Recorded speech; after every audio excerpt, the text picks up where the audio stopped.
Good morning, good morning, good morning, good morning. आज website में थोड़ी सी प्रॉब्लम थी यार, आज मॉर्निंग में भी प्रॉब्लम आ रही थी, तो रिजॉल्व हो जाएगा ये भी अभी। गुड मॉर्निंग, गुड मॉर्निंग, वालेकुम सलाम, गुड मॉर्निंग,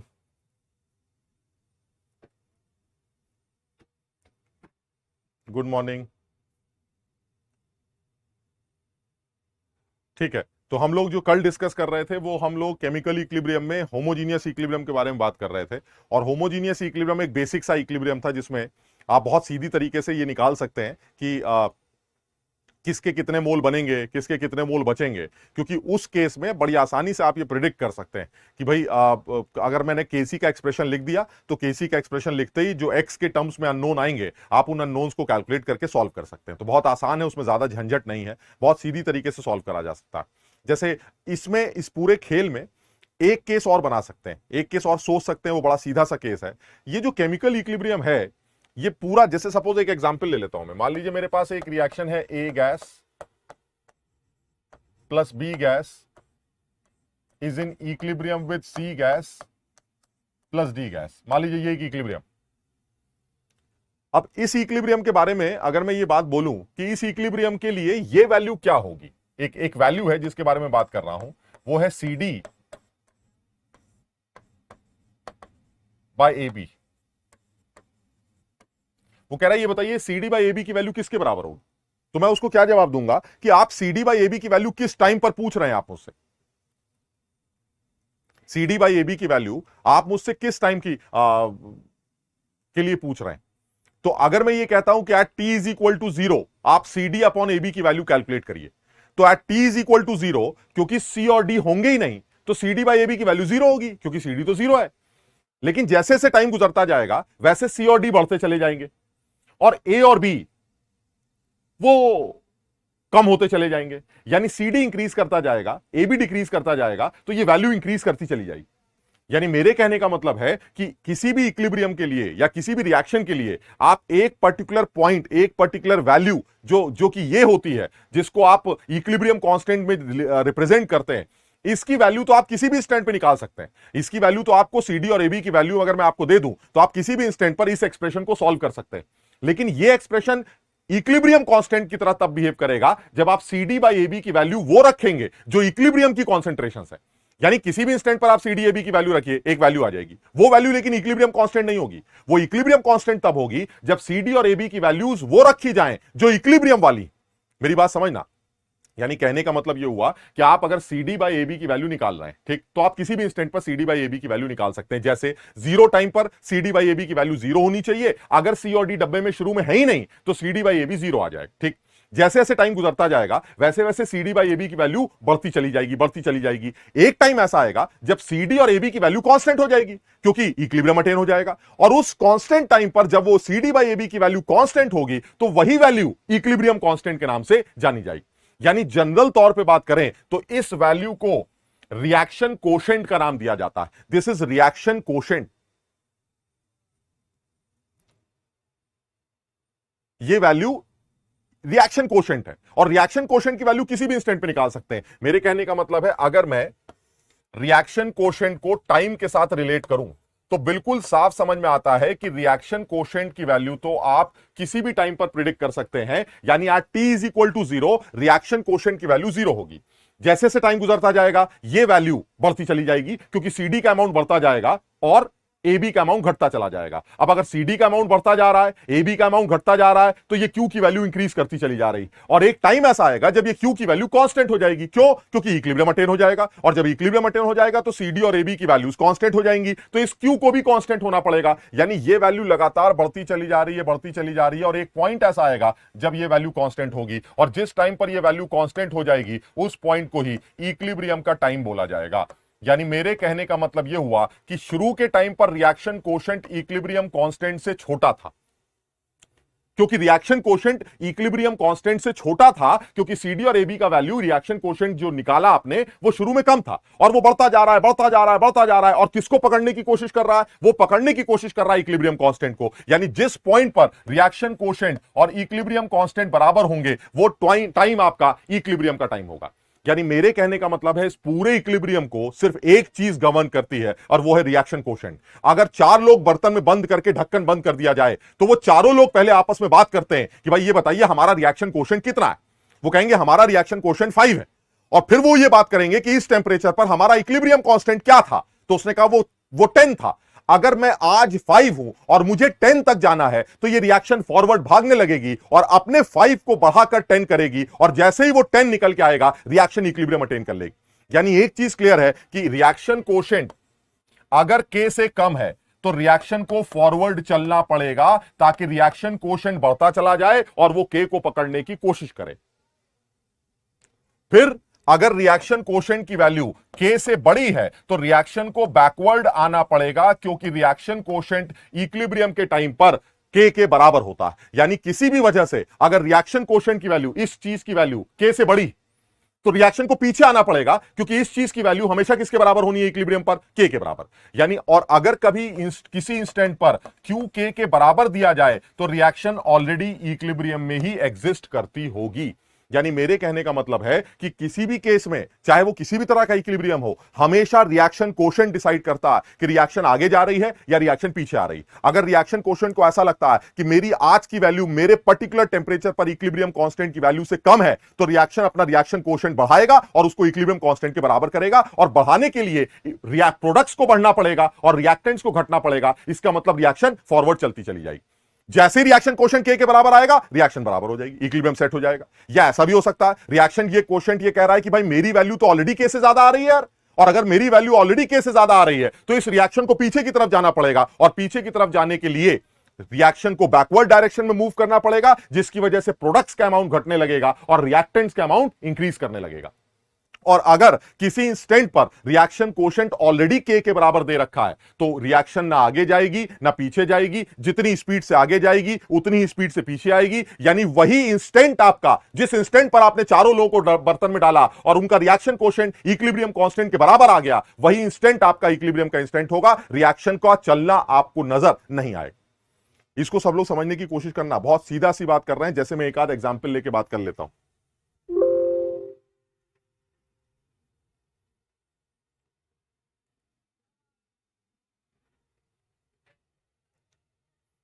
जैसे मान लेते हैं मेरे पास ए गैस है प्लस बी गैस है, ये एक इक्विलिब्रियम है सी गैस प्लस डी गैस, ये एक इक्विलिब्रियम, और इस इक्विलिब्रियम का इक्विलिब्रियम कांस्टेंट मुझे मान लीजिए दे रखा है 4। ऐसे मान लेते हैं इक्विलिब्रियम कांस्टेंट की वैल्यू 4 दे रखी, ठीक। अब वो कह क्या रहा है? वो कह रहा है कि at T is equal to 0 ये सीन है, इसके 2 मोल है, इसके भी 2 मोल है, और ये दोनों 0 है। मैं ऐसे समझाने के लिए बोल रहा हूं, ठीक। कंटेनर का जो वॉल्यूम है वो 1 लीटर। वो कह रहा है क्या आप बता सकते हैं कि इक्विलिब्रियम पर इन चारों की क्या वैल्यूज होंगी, इनके नए मोल्स या इनके नए कॉन्सेंट्रेशन इक्विलिब्रियम पर क्या होंगे? तो मैंने कहा तो बड़ा आसान है, इसमें कुछ करना ही नहीं है, साफ समझ में। बैकवर्ड सिचुएशन ग्राफ से नहीं आ रही है। क्यों नहीं आ रही है बैकवर्ड सिचुएशन? क्योंकि आप इक्विलिब्रियम को जब बनाते हैं तो रिएक्शन हमेशा फॉरवर्ड जाके इक्विलिब्रियम अटेन करके रुक जाती है। बैकवर्ड सिचुएशन तब आएगी जब आप कोई हरकत करेंगे, यानी आपने ऊपर से सी और डाल दिया। तो अगर आप ऊपर से सी और डाल देंगे तो रिएक्शन को एकदम से लगेगा अरे सी की वैल्यू बढ़ गई, तो रिएक्शन कोशेंट इंक्रीज कर जाएगा, और जैसे रिएक्शन कोशेंट इंक्रीज करेगा रिएक्शन को बैकवर्ड जाना पड़ेगा। यानी जब रिएक्शन चल रही होती है तो वो सिर्फ इक्विलिब्रियम तक जाकर रुक जाती। अगर आपने कोई हरकत करके रिएक्शन कोशेंट को बढ़ाया तो रिएक्शन बैकवर्ड जाकर अपनी वैल्यू को वापस इक्विलिब्रियम कांस्टेंट तक लाने की कोशिश करती है। समझ पा रहे हो ये? अब यू क्या रहा है? वो कह रहा है भाई देखिए ऐसा ये एक इक्विलिब्रियम, इस इक्विलिब्रियम का इक्विलिब्रियम कांस्टेंट मुझे सवाल में, मैं जानबूझ के ऐसा डेटा ले रहा हूं जो ज्यादा सरदर्द क्रिएट ना करे, यानी 4, 2, 5। अदरवाइज सवाल में तो तुम्हें पता ही है उल्टे सीधे सवाल ग्राम व्राम में दिए जाएंगे, सरदर्द तो आपका वहां होना ही है। यहां पर वो कह रहा है ये 4 लोग हैं जिसका रिएक्शन कोशेंट इक्विलिब्रियम कांस्टेंट 4 दे रखा, ठीक। Equilibrium constant 4। वो कह रहा है ये बताइए अगर मैं इन 2 लोगों को डब्बे में डाल के ढक्कन बंद कर दूं तो बताइए इक्विलिब्रियम अटेन होने के बाद इन चारों के क्या क्या मोल्स होंगे? वॉल्यूम 1 लीटर दे रखा है, जो भी उसने दे दिया। तो हमने कहा ये तो बड़ा आसान सवाल है। सबसे पहले आप क्या कैलकुलेट करेंगे कि रिएक्शन फॉरवर्ड जाएगी या बैकवर्ड? मैंने कहा अरे यार इसमें क्या सोचना है, जिस टाइम पर आपने इन दोनों को बर्तन में डाला है उस टाइम पर सीडी है ही नहीं, तो जब सीडी है ही नहीं तो रिएक्शन कोशेंट जीरो होगा। अब अगर रिएक्शन कोशेंट जीरो है और उसको जाना 4 के पास है तो रिएक्शन को फॉरवर्ड जाना पड़ेगा। अब अगर रिएक्शन फॉरवर्ड जाती है तो इसमें से कुछ घटने लगेगा, इसमें से भी कुछ घटने लगेगा और इसमें कुछ बनने लगेगा। ये देखिए ये बनता चला जाए। अब ये इक्विलिब्रियम अटेन हो गया, और जब इक्विलिब्रियम अटेन हो गया तो वही केसी कैसे लिखा जाता है, concentration of C into concentration of D upon concentration of A into concentration of B. और सी की कंसंट्रेशन होगी x/1, डी की कंसंट्रेशन होगी x/1 और इन दोनों की कंसंट्रेशन होगी 2 - x/1 इंटू 2 - x/1। आप इस इक्वेशन को सॉल्व कर लेंगे क्योंकि सवाल में केसी की वैल्यू 4 दे रखी है। आप इस इक्वेशन को सॉल्व करके एक्स की वैल्यू कैलकुलेट कर सकते हैं, और जैसे ही आपको x की वैल्यू मिलेगी आप आसानी से यहां पर, यहां पर, यहां पर और यहां पर पुट करके इन चारों लोगों के फाइनल इक्विलिब्रियम के मोल्स कैलकुलेट कर ले। आप इसलिए ये कर रहे हैं क्योंकि आपको ये पता है रिएक्शन फॉरवर्ड जा रही है, और अगर रिएक्शन फॉरवर्ड जा रही है तो रिएक्टेंट्स तो घटने लगेंगे और प्रोडक्ट्स बनने लगेंगे। आप मस्त अपना केसी का एक्सप्रेशन तैयार करिए, आपका आंसर तैयार हो जाएगा। अब इसमें यह भी हो सकता था, यह भी हो सकता था कि डब्बे में कुछ और सिचुएशन होती। कोई और सिचुएशन क्या हो सकती थी? यह हो सकता था डब्बे के अंदर कि आपने फिर से ए बी सी डी का इक्विलिब्रियम बता दिया और उसका इक्विलिब्रियम कांस्टेंट 4 दे दिया। अब वो क्या कह रहा है? अब वो कह रहा है कि भाई देखिए ऐसा है, कंटेनर के अंदर already A B C D पड़े हुए, कंटेनर के अंदर already A B C D पड़े हुए। कितने दे रखे हैं? ये इक्विलिब्रियम है, A gas plus B gas is in equilibrium with C gas plus D gas, और इस इक्विलिब्रियम का जो इक्विलिब्रियम कांस्टेंट है वो हमें 4 दे रखा। वॉल्यूम हमें कंटेनर का 1 लीटर ले लेते हैं, वॉल्यूम इज 1 लीटर। अब मुझसे ये कह रहा है कि ये बताइए अगर मैंने t = 0 पर आपको ये सिचुएशन दे दी, t = 0, इसके 2 मोल है, इसके भी 2 मोल है, इसके भी 2 मोल है और इसके भी 2 मोल है। मैंने इन तीनों के आपके 2 मोल दे दिए, चारों लोगों के 2 मोल डब्बे में डाल दिए और डब्बे में डाल के ढक्कन बंद कर दिया। अब इन चारों लोगों को 2-2 मोल डाल के डब्बे में बंद कर दिया। अब मैं पूछ रहा हूं ये बताइए जब इक्विलिब्रियम बनेगा जिसका इक्विलिब्रियम कांस्टेंट 4 दे रखा है, बताइए इक्विलिब्रियम के नए मोल्स क्या होंगे? तो मुझे सबसे पहले ये डिसाइड करना है कि रिएक्शन फॉरवर्ड जा रही है या रिएक्शन बैकवर्ड। कैसे डिसाइड करूंगा? मैं सबसे पहले रफ कॉपी में जाकर कोने में जाकर रिएक्शन कोशेंट की वैल्यू निकालूंगा, और वो रिएक्शन कोशेंट आ जाएगा मेरा सी की कॉन्सेंट्रेशन इंटू डी की कॉन्सेंट्रेशन अपॉन ए की कॉन्सेंट्रेशन इंटू बी की कॉन्सेंट्रेशन। जब आप यहां वैल्यू पुट करेंगे तो वो आ जाएगा 2/1 इंटू 2/1 अपॉन 2/1 इंटू 2/1, यानी फाइनली ये रिएक्शन कोशेंट की वैल्यू 1 आई। तो मैंने कहा यार अभी जिस टाइम पर तुमने इनको बर्तन में बंद किया है इसका रिएक्शन कोशेंट 1 आ रहा है।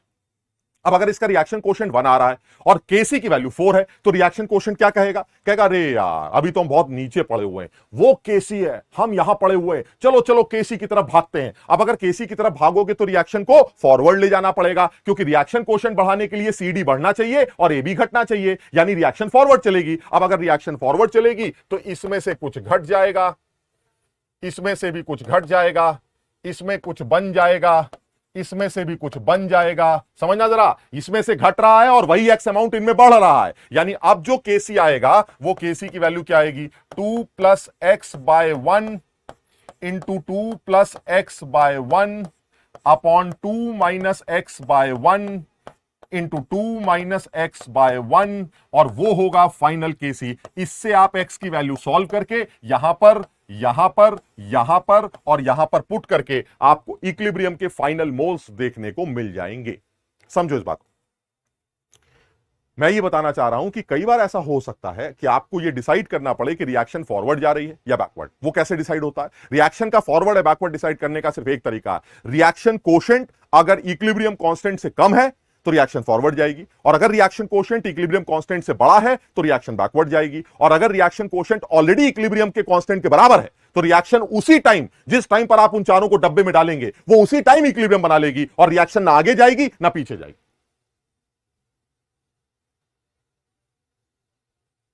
हाँ, ऐसा भी हो सकता है साहिल, ऐसा भी हो सकता है कि इक्विलिब्रियम अटेन ही ना हो और ये रिएक्शन पूरी की पूरी कंप्लीट हो जाए। कुछ रिएक्शंस ऐसी हैं, वैसे ज्यादातर रिएक्शंस इरिवर्सिबल हैं, सॉरी ज्यादातर रिएक्शंस रिवर्सिबल हैं, कुछ रिएक्शंस इरिवर्सिबल हो सकती हैं। अगर इसी केस में कंटेनर का ढक्कन खोल दिया जाए तो ऑब्वियस है गैस का सिस्टम इक्विलिब्रियम तभी बनाएगा जब कंटेनर का ढक्कन बंद होगा। तो इसलिए पॉसिबिलिटी है, अगर उसने इक्विलिब्रियम कांस्टेंट दे रखा है तो आप समझ जाइए कि इक्विलिब्रियम तो बनाना है, और इक्विलिब्रियम बनाना है तो आप बस ये डिसाइड करिए कि जो शुरू का सिस्टम दिया गया है t इज इक्वल टू 0 पर, क्या ये सिस्टम इक्विलिब्रियम पर है या ये आगे जाएगा या ये पीछे जाएगा, और वो डिसाइड कौन करेगा? Reaction quotient. अगर रिएक्शन कोशेंट की वैल्यू इक्विलिब्रियम कांस्टेंट से कम है तो उसको फॉरवर्ड जाना पड़ेगा, अगर रिएक्शन कोशेंट की ऑलरेडी वैल्यू इक्विलिब्रियम कांस्टेंट से बड़ी है तो उसको बैकवर्ड आना पड़ेगा, और अगर ऑलरेडी रिएक्शन कोशेंट की वैल्यू इक्विलिब्रियम कांस्टेंट के बराबर है तो रिएक्शन वहीं सीज कर जाएगी और वही मेरा डायनेमिक इक्विलिब्रियम होगा। जैसे एक और एग्जांपल ले लेता हूं,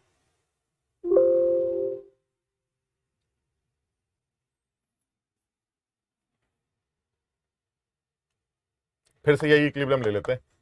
ये थोड़ा सा आसान सा, देखने में आसान लग रहा है। A gas plus B gas, C gas plus D gas, ये एक इक्विलिब्रियम। वो कह रहा है केसी, मैं आपको बता देता हूं 4 आ रहा है, केसी मेरा 4 आ रहा है, और वॉल्यूम ऑफ द कंटेनर मान लीजिए उसने दे रखा है 1 लीटर। हालांकि वॉल्यूम की जरूरत नहीं पड़ेगी क्योंकि सब लोगों के मोल्स बराबर हैं, तो वॉल्यूम का टर्म कैंसिल हो जाएगा, ना भी दिया जाएगा तो भी काम चल जाएगा। और वो कह रहा है कि भाई ये बताइए, इस आदमी के जो मोल है वो 1 मोल है, इसका भी 1 मोल है डब्बे के अंदर, at T is equal to 0। यानी शुरू में मैंने इन चारों लोगों के 1 मोल 1 मोल 2 मोल 2 मोल करके डाल दिए, इसके 3 मोल ले लेते। ठीक, अब वो कह रहा है ये बताइए, जैसे इन चारों लोगों को बर्तन में बंद करके ढक्कन बंद करेंगे, अब जब इक्विलिब्रियम बनेगा तो इन चारों के डब्बे में क्या मोल्स होंगे?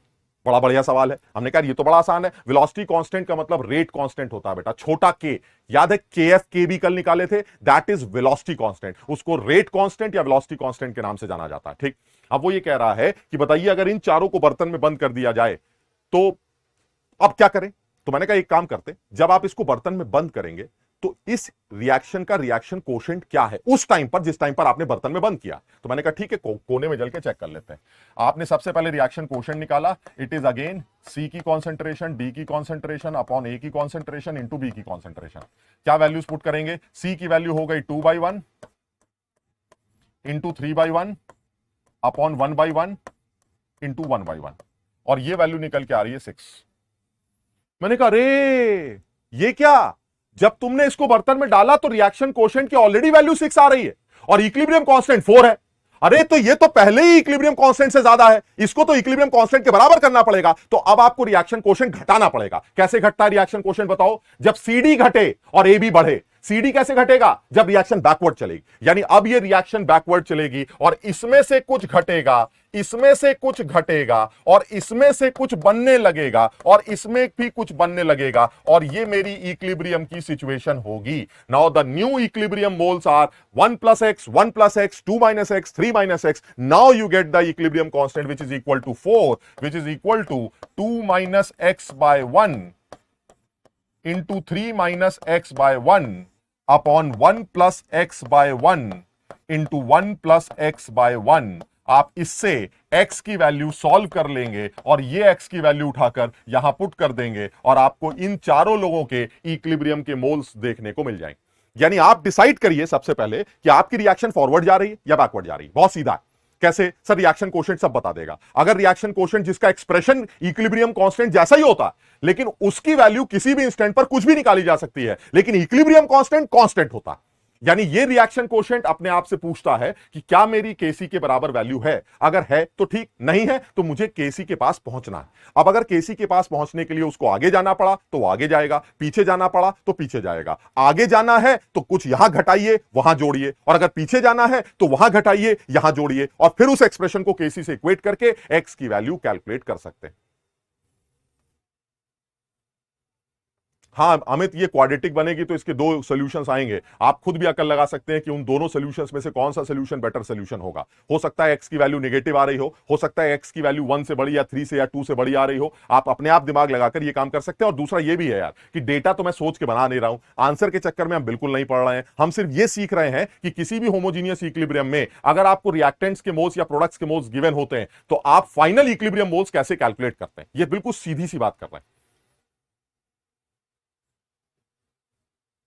समझ में आया? ठीक है।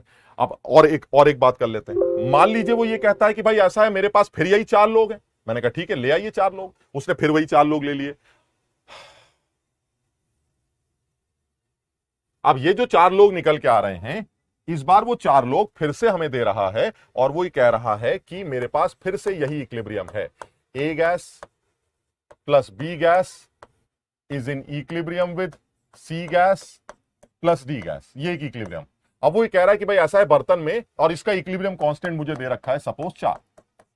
ठीक, वॉल्यूम की जरूरत नहीं है क्योंकि सब कैंसिल हो जाएगा। अब वो ये कह रहा है कि भाई ये बताइए, अगर बर्तन में इस आदमी के 2 मोल हो, इस आदमी के 6 मोल हो, इस आदमी के 4 मोल हो, और इस आदमी के कितने रखने चाहिए, 12 मोल ले लेते हैं। वो कह रहा है ये 4 लोग बर्तन में भर देते हैं T = 0 पर। अब बताइए रिएक्शन में फाइनल इक्विलिब्रियम के मोल्स क्या होंगे। तो जैसे ही आप इसको डब्बे में डालेंगे, ढक्कन बंद करेंगे, तो रिएक्शन कोशेंट कैलकुलेट कर लेगा कि भाई आगे जाना है या पीछे जाना है। तो आगे काम चल जाएगा मेरा। तो मैंने कहा ठीक है, एक काम करते हैं, डब्बे में बंद कर लेते हैं और रिएक्शन कोशेंट की वैल्यू निकाल लेते हैं। सब लोग समझना, 12/V into 4/V upon 2/V into 6/V। आप इसको सॉल्व करिए तो सारे V कैंसिल हो जाएंगे और मुझे लगता है ये 4 आएगा। और अगर ये 4 आ रहा है तो बर्तन क्या बोलेगा, कहेगा यार क्या कर रहा, क्या किया तुमने, ये हमें आपने डब्बे में डाला और हमारा रिएक्शन कोशेंट ऑलरेडी 4 है जो कि इक्विलिब्रियम कांस्टेंट के बराबर है। तो ये रिएक्शन वहीं सीज कर जाएगी और यही सिस्टम उसी टाइम इक्विलिब्रियम बना लेगा। यानी रिएक्शन इज ऑलरेडी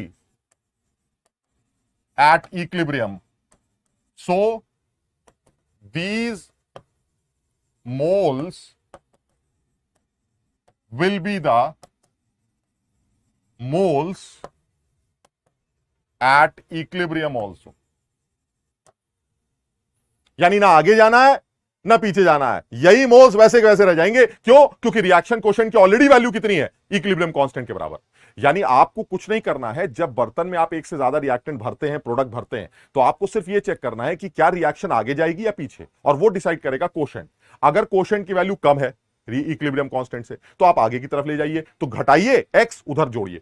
जब आपको लगता है पीछे जाना है तो उधर घटाइए, इधर जोड़िए। और अगर आपको लगता है ये तो ऑलरेडी इक्विलिब्रियम अटेन कर चुका है, जैसे ही डब्बे में डाला, डब्बा बंद और इक्विलिब्रियम अटेन हो गया। क्यों? क्योंकि उसी टाइम रिएक्शन कोशेंट की वैल्यू 4 आ रही है जितनी इक्विलिब्रियम कांस्टेंट दे रखी है। तो रिएक्शन में वही इनिशियल मोल्स होंगे और वही उस बर्तन में फाइनल मोल्स होंगे, क्योंकि रिएक्शन अब इक्विलिब्रियम अटेन कर चुकी। कोई पूछेगा कि क्या ये रिएक्शन आगे जाएगी? हां जाएगी। क्या ये रिएक्शन पीछे भी आएगी? हां आएगी। लेकिन जितना ही आगे जाएगी उतना ही पीछे आएगी। इसलिए डब्बे में ABCD के मोल्स आपको बदलते हुए नजर नहीं आएंगे। इसलिए यही इनिशियल मोल्स होंगे और यही इक्विलिब्रियम के मोल्स होंगे, क्योंकि इस टाइम पर reaction quotient already equilibrium constant के बराबर। इसका ग्राफ कैसा होगा? ग्राफ तो बिल्कुल सीधा है बेटा। इसका ग्राफ तो सीधे सीधे ऐसे बन जाएगा। ये रिएक्शन कोशेंट है, ये टाइम है, आपने पहले ही रिएक्शन कोशेंट को 4 ले रखा, बस खत्म। यानी reaction quotient is already 4, so this will be an equilibrium situation because reaction quotient is equal to equilibrium constant। वो तो जो ग्राफ मैंने नीचे से चलाया था वो तब चलाया था जब डब्बे में प्रोडक्ट्स लिए ही नहीं थे। तो उस टाइम पर रिएक्शन कोशेंट कहां से स्टार्ट हुआ? 0 से स्टार्ट हुआ, क्योंकि जब प्रोडक्ट नहीं होंगे तो रिएक्शन कोशेंट 0 होगा। फिर धीरे धीरे प्रोडक्ट बढ़ते जाएंगे तो रिएक्शन कोशेंट बढ़ता जाएगा, और एक टाइम ऐसा आएगा जब वो कांस्टेंट हो जाएगा। और जिस टाइम पर वो कांस्टेंट होगा, रिएक्शन ऑलरेडी इक्विलिब्रियम अटेन कर लेगी, और जिस टाइम पर वो इक्विलिब्रियम अटेन करेगी, वो उस टाइम पर जो भी मोल्स निकल के आएंगे वो आप कैलकुलेट कर सकते हैं x की वैल्यू कैलकुलेट करके। Now this is reaction quotient and this is time. शुरू में Q की वैल्यू K से कम है, और बाद में जब इक्विलिब्रियम अटेन होगा तो Q की वैल्यू K के बराबर। हाँ, ये बस ध्यान रखना तुम, ये एक फर्स्ट कैटेगरी है सवालों की, ठीक। जो हमने सेकंड कैटेगरी कल डिसाइड की थी वो क्या थी कि मैंने बने हुए इक्विलिब्रियम को छेड़ा था। अभी मैंने क्या बताया, रिएक्शन कोशेंट या तो बढ़कर K के बराबर आता है या ये ऑलरेडी K के बराबर होगा। अगर आपने प्रोडक्ट्स नहीं ले रखे हैं तो प्रोडक्ट्स के न होने से रिएक्शन कोशेंट हमेशा चलते चलते चलते K के बराबर आ जाएगा। वो K को एक्सीड नहीं कर सकता कभी। K को एक्सीड अगर आप करवाना चाहते हैं तो आपको प्रोडक्ट्स ऑलरेडी डालने पड़ेंगे, आपके पास आपको इन्वॉल्व होना पड़ेगा। यानी कोई रिएक्शन अगर अपने आप चल रही है आगे की तरफ, रिएक्शन में रिएक्टेंट्स यूज किए जा रहे हैं और वो प्रोडक्ट्स बना रहे हैं, तो ऐसे में वो रिएक्शन आगे चलते चलते चलते एक पॉइंट पर जाके रुक जाएगी, बात खत्म, इक्विलिब्रियम सेट हो जाएगा। कभी भी रिएक्शन कोएफिशिएंट के से ज्यादा नहीं हो सकता। लेकिन अगर आपने कोई हरकत शुरू कर दी कि आपने प्रोडक्ट डाल दिया, आपने कुछ और कर दिया, उस केस में रिएक्शन कोएफिशिएंट के को एक्सीड कर सकता है। के को एक्सीड करते ही रिएक्शन को बैकवर्ड आना पड़ेगा। और यही कॉन्सेप्ट तो ली चार्टले प्रिंसिपल के कॉन्सेप्ट के ऊपर बेस्ड है। हम बाद में बात करेंगे इस बारे में। सब लोग इस बात को समझ पा रहे हैं? अमान मैं इसीलिए बोल रहा हूं, ये ग्राफ ऊपर की तरफ कभी नहीं आ सकता, के बराबर रहेगा, ऊपर नहीं आ सकता। ये ऊपर तब आएगा जब आप ऑलरेडी कुछ इस तरह की सिचुएशन लेके बैठेंगे। ये के है मेरा और आपका क्यू यहां है, दिस इज क्यू। सोचो ये के है, क्यू मेरा ऑलरेडी ज्यादा है। अगर मेरा क्यू ऑलरेडी ज्यादा है और उसको के तक आना है तो ये रिएक्शन ऐसे चल सकती है।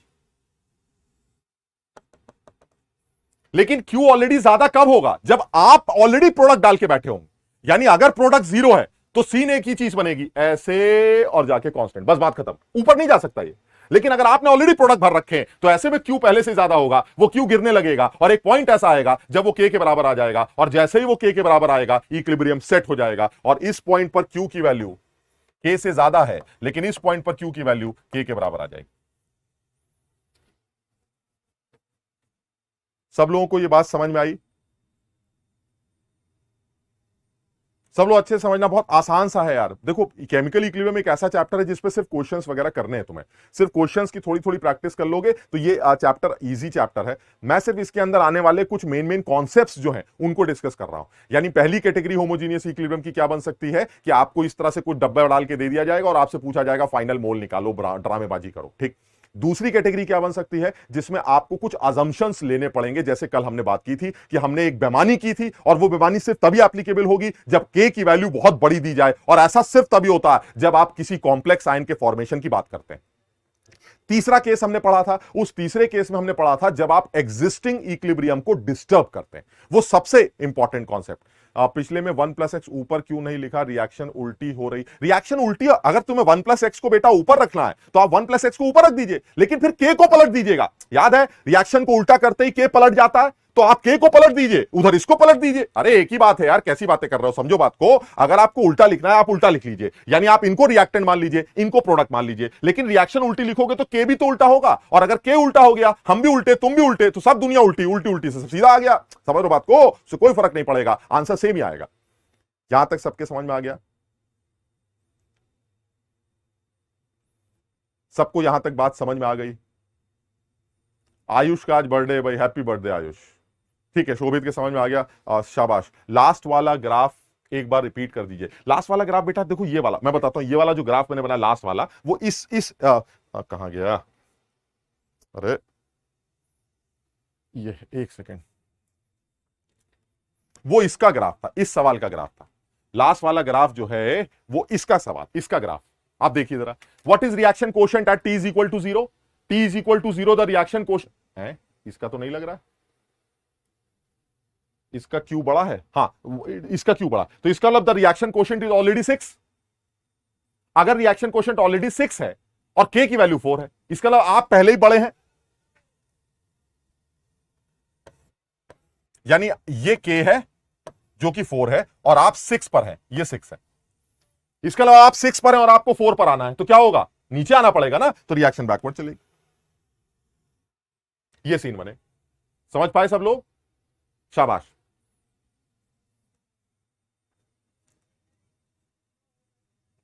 और चंदन लास्ट क्लास अगर अटेंड नहीं किए तो बहुत ज्यादा फर्क नहीं पड़ेगा, लेकिन ये कि लास्ट क्लास इंपॉर्टेंट इसलिए थी because IIT point of view से कल की क्लास में हमने 2 ऐसे कॉन्सेप्ट डिस्कस किए थे जो थोड़े से यूनिक कॉन्सेप्ट है और जनरली बच्चों को वो कॉन्सेप्ट पता नहीं होते। एक तो बेईमानी वाला कॉन्सेप्ट बड़ा इंपॉर्टेंट कॉन्सेप्ट था, और एक किसी भी एग्जिस्टिंग इक्विलिब्रियम को आपने कुछ डालकर या कुछ हरकत करके छेड़ा था, वो इंपॉर्टेंट। उसी छेड़छाड़ पर एक सवाल अभी मैं और करूंगा जो आईआईटी में बहुत पहले पूछा जा चुका। जो कल हमने सवाल किया था पीसीएल5 वाला, वो नहीं पूछा गया, लेकिन आज जो हम एक सवाल करेंगे वो जेई में बहुत पहले पूछा जा चुका, तो मैं उसके बारे में बात करूंगा।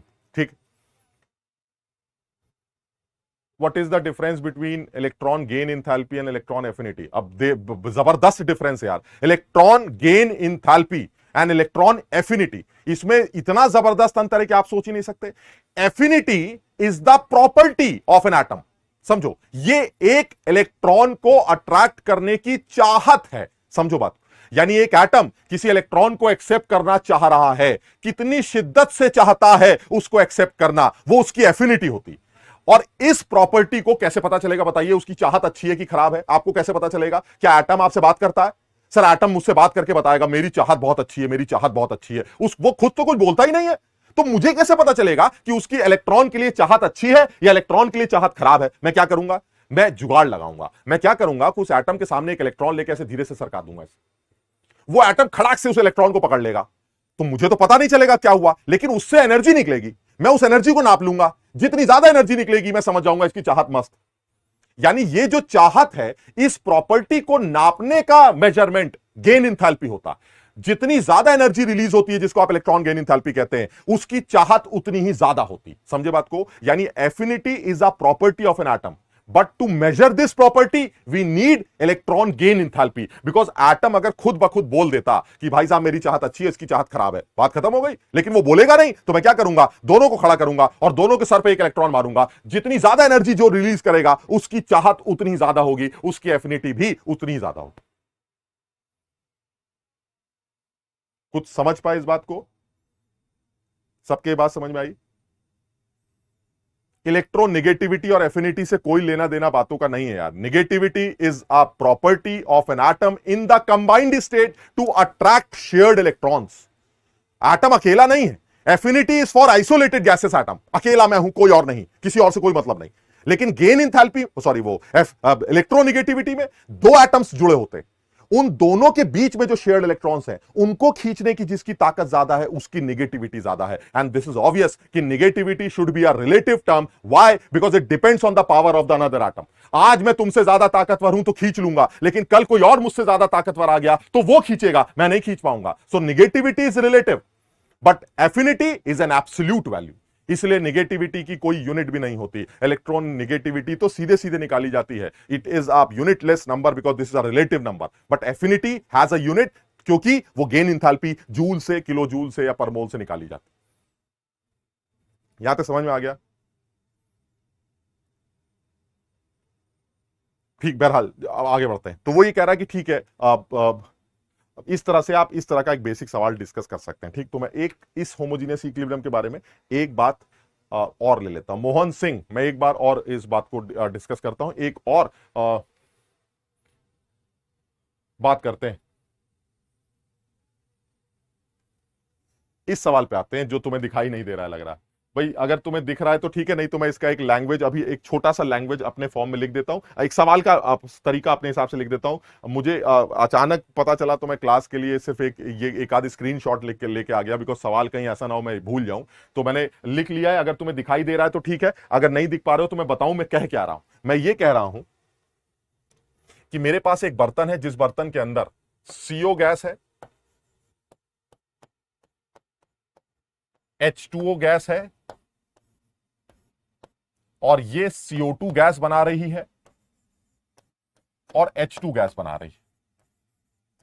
यह IIT में बहुत पहले पूछा गया एक सवाल। ठीक, कह क्या रहा है कि at T is equal to zero, नहीं T is equal to zero नहीं, इक्विलिब्रियम पर, इक्विलिब्रियम बना हुआ है, इक्विलिब्रियम पर इन चारों आदमियों के मोल्स हमें सवाल में दे रखे हैं। कितने कितने दे रखे हैं? कह रहा है सर CO के जो मोल्स हैं वो 0.4 है,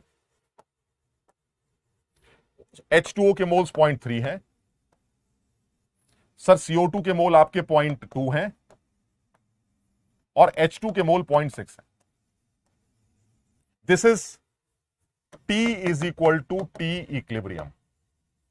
ये इनिशियल मोल्स नहीं है, ये इक्विलिब्रियम बना हुआ है। और मैंने कल भी बताया था, ये सबसे टफ कॉन्सेप्ट है होमोजीनियस इक्विलिब्रियम का, जिसमें आप किसी एग्जिस्टिंग इक्विलिब्रियम को डिस्टर्ब करते हैं। और मैंने कल भी यह बात बताई थी कि जब कभी किसी एग्जिस्टिंग इक्विलिब्रियम को डिस्टर्ब करने का सवाल आएगा, then you will be having two unknowns x and y। You need two equations, कैसे भी करके, जिसमें पहली इक्वेशन k की बनती है और दूसरी वो एक ऐसी इक्वेशन जो वो सवाल में इंफॉर्मेशन देता। ठीक है, अच्छा, अब ये इनके मोल्स वगैरह मैंने लिख दिए बेटा, ऐसा कुछ खास नहीं है, मैं सवाल अपनी लैंग्वेज में समझाता हूं, तुम अपने हिसाब से समझ लेना। ये चार लोग डब्बे के अंदर पड़े हैं, मस्त ढक्कन बंद कर दिया गया, चारों के बढ़िया इक्विलिब्रियम के मोल्स दे रखे हैं। ये they are not initial moles, they are equilibrium moles. ठीक, हमने कहा तो यार जब इक्विलिब्रियम बना हुआ है तो तुम हमसे क्या जानना चाहते हो? इस चैप्टर में हमसे यही तो जानते हैं कि इक्विलिब्रियम जब बनेगा तो मैं कितना होऊंगा। तुमने तो बता ही दिया कि तुम कितने हो, तो हमसे क्या जानना चाहते हो? वो कह रहा भाई हम समय सुनो, हम बताते हैं आपको। वो कह रहा है कि भाई देखिए ऐसा है कि मैं इस डब्बे में कितनी CO2 डालूं। मैंने कहा बस बस बस, हम समझ गए, तुमने छेड़छाड़ चालू कर दी।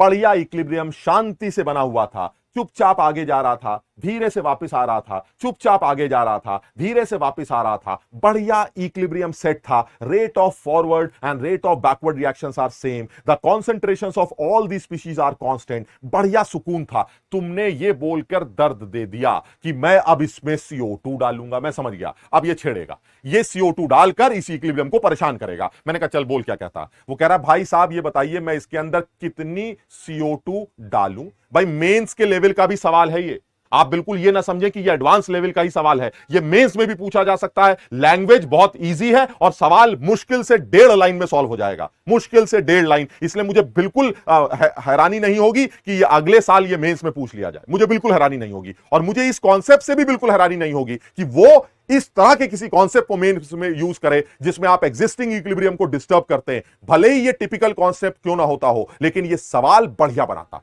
इसलिए जो बच्चे जिस चीज की तैयारी कर रहे हैं, मेरे हिसाब से उन सब लोगों को यह समझ में आना चाहिए। ठीक, अच्छा, ये अंग्रेजी छोड़ते हैं यार, अपने मुद्दे पे आते हैं। मुद्दा क्या कहता है? कह रहा भाई ऐसा इक्विलिब्रियम बना हुआ है, ये बताओ कितनी CO2 डाल दूं ताकि जब नया इक्विलिब्रियम बने। मैंने कहा ये क्या बदतमीजी है, बना तो है इक्विलिब्रियम, नया इक्विलिब्रियम बनने का क्या मतलब होता है? कह रहा अजीब लल्लू आदमी हो, जब CO2 डालेंगे तो डिस्टर्ब नहीं हो जाओगे। हमने कहा डिस्टर्ब हो जाएंगे। अरे तो दोबारा भी तो बनोगे। हाँ दोबारा भी बनेंगे। उस दोबारा के टाइम पर अगर कार्बन मोनोऑक्साइड के मोल्स 0.4 से बढ़ के 0.6 हो जाएं, तो आप बताइए कि at constant temperature and pressure इस सिस्टम के, एट कांस्टेंट टेम्परेचर इस सिस्टम में CO2 के कितने मोल डाले गए हैं? यह सवाल। बेटा राइट में ऐसा कुछ लिखा नहीं हुआ है, मतलब मैं भी खुद नहीं समझ पा रहा हूं कि राइट में लिखा क्या है। मुझे ऐसा लगता है कि ये 0.3 लिखा है और ये मोल्स मैंने ऑलरेडी लिख दिए हैं। ये मोल लिखा है ऑफ H2O लिखा है ये, और बाकी सब यही है। और कांस्टेंट टेम्परेचर है और कांस्टेंट CO की जो कॉन्सेंट्रेशन, जो मेन बात है वो ये है कि CO की कॉन्सेंट्रेशन वो 0.4 से बढ़ाकर 0.6 कर दी। CO के जो मोल्स हैं वो 0.4 से बढ़कर 0.6 हो जाएंगे, ये कह रहा। लगाओ दिमाग लगाओ। और ये देखिए इंपॉर्टेंट बात, कांस्टेंट टेम्परेचर, ये इंपॉर्टेंट हो गया। मैं समझ गया, अगर टेम्परेचर कांस्टेंट है तुम्हें जो गिराना गिरा दो, अपने आप को गिराना है अपने आप को गिरा दो, गैस को गिराना है गैस को गिरा दो, पत्थर को गिराना है पत्थर को गिरा दो। अगर टेम्परेचर कांस्टेंट है तो इस इक्विलिब्रियम का इक्विलिब्रियम कांस्टेंट चेंज नहीं होगा, तुम्हें जो करना कर लो। ये क्लियर? अब जो हमने डाली है वो उसकी बात कर लेते हैं। 0.4 मोल्स तो इसके दे रखे हैं,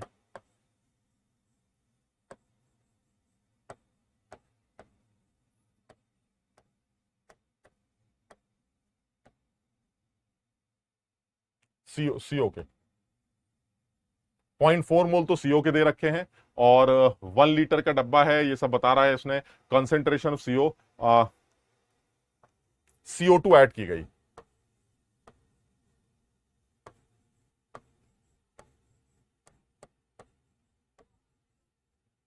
यानी कितनी CO2 डालें ताकि इक्विलिब्रियम पर नए CO के मोल्स 0.6 हो जाएं।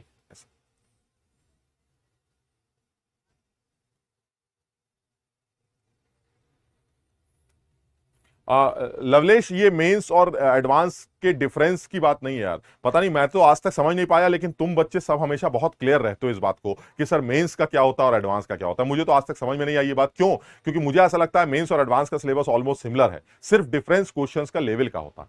तो मुझे ऐसा लगता है कि क्वेश्चंस का जो लेवल है वो ऊपर नीचे करने से सिर्फ पेपर एडवांस या मेंस में कन्वर्ट हो जाता। तो ये कॉन्सेप्ट जो है जिसमें इक्विलिब्रियम का बनाना, रिएक्शन कोशेंट को चेक करना वगैरह वगैरह, ये एक जनरल एनसीईआरटी का कॉन्सेप्ट है जिसको यूज करके एक अच्छे लेवल का और एक थोड़े आसान लेवल का सवाल बनाया जा सकता है। तो अगर वो आसान लेवल का सवाल है तो मेंस का मान लो, मुश्किल लेवल का सवाल है तो एडवांस का मान लो। कॉन्सेप्चुअली तो मुझे अंतर दिखाई नहीं देता।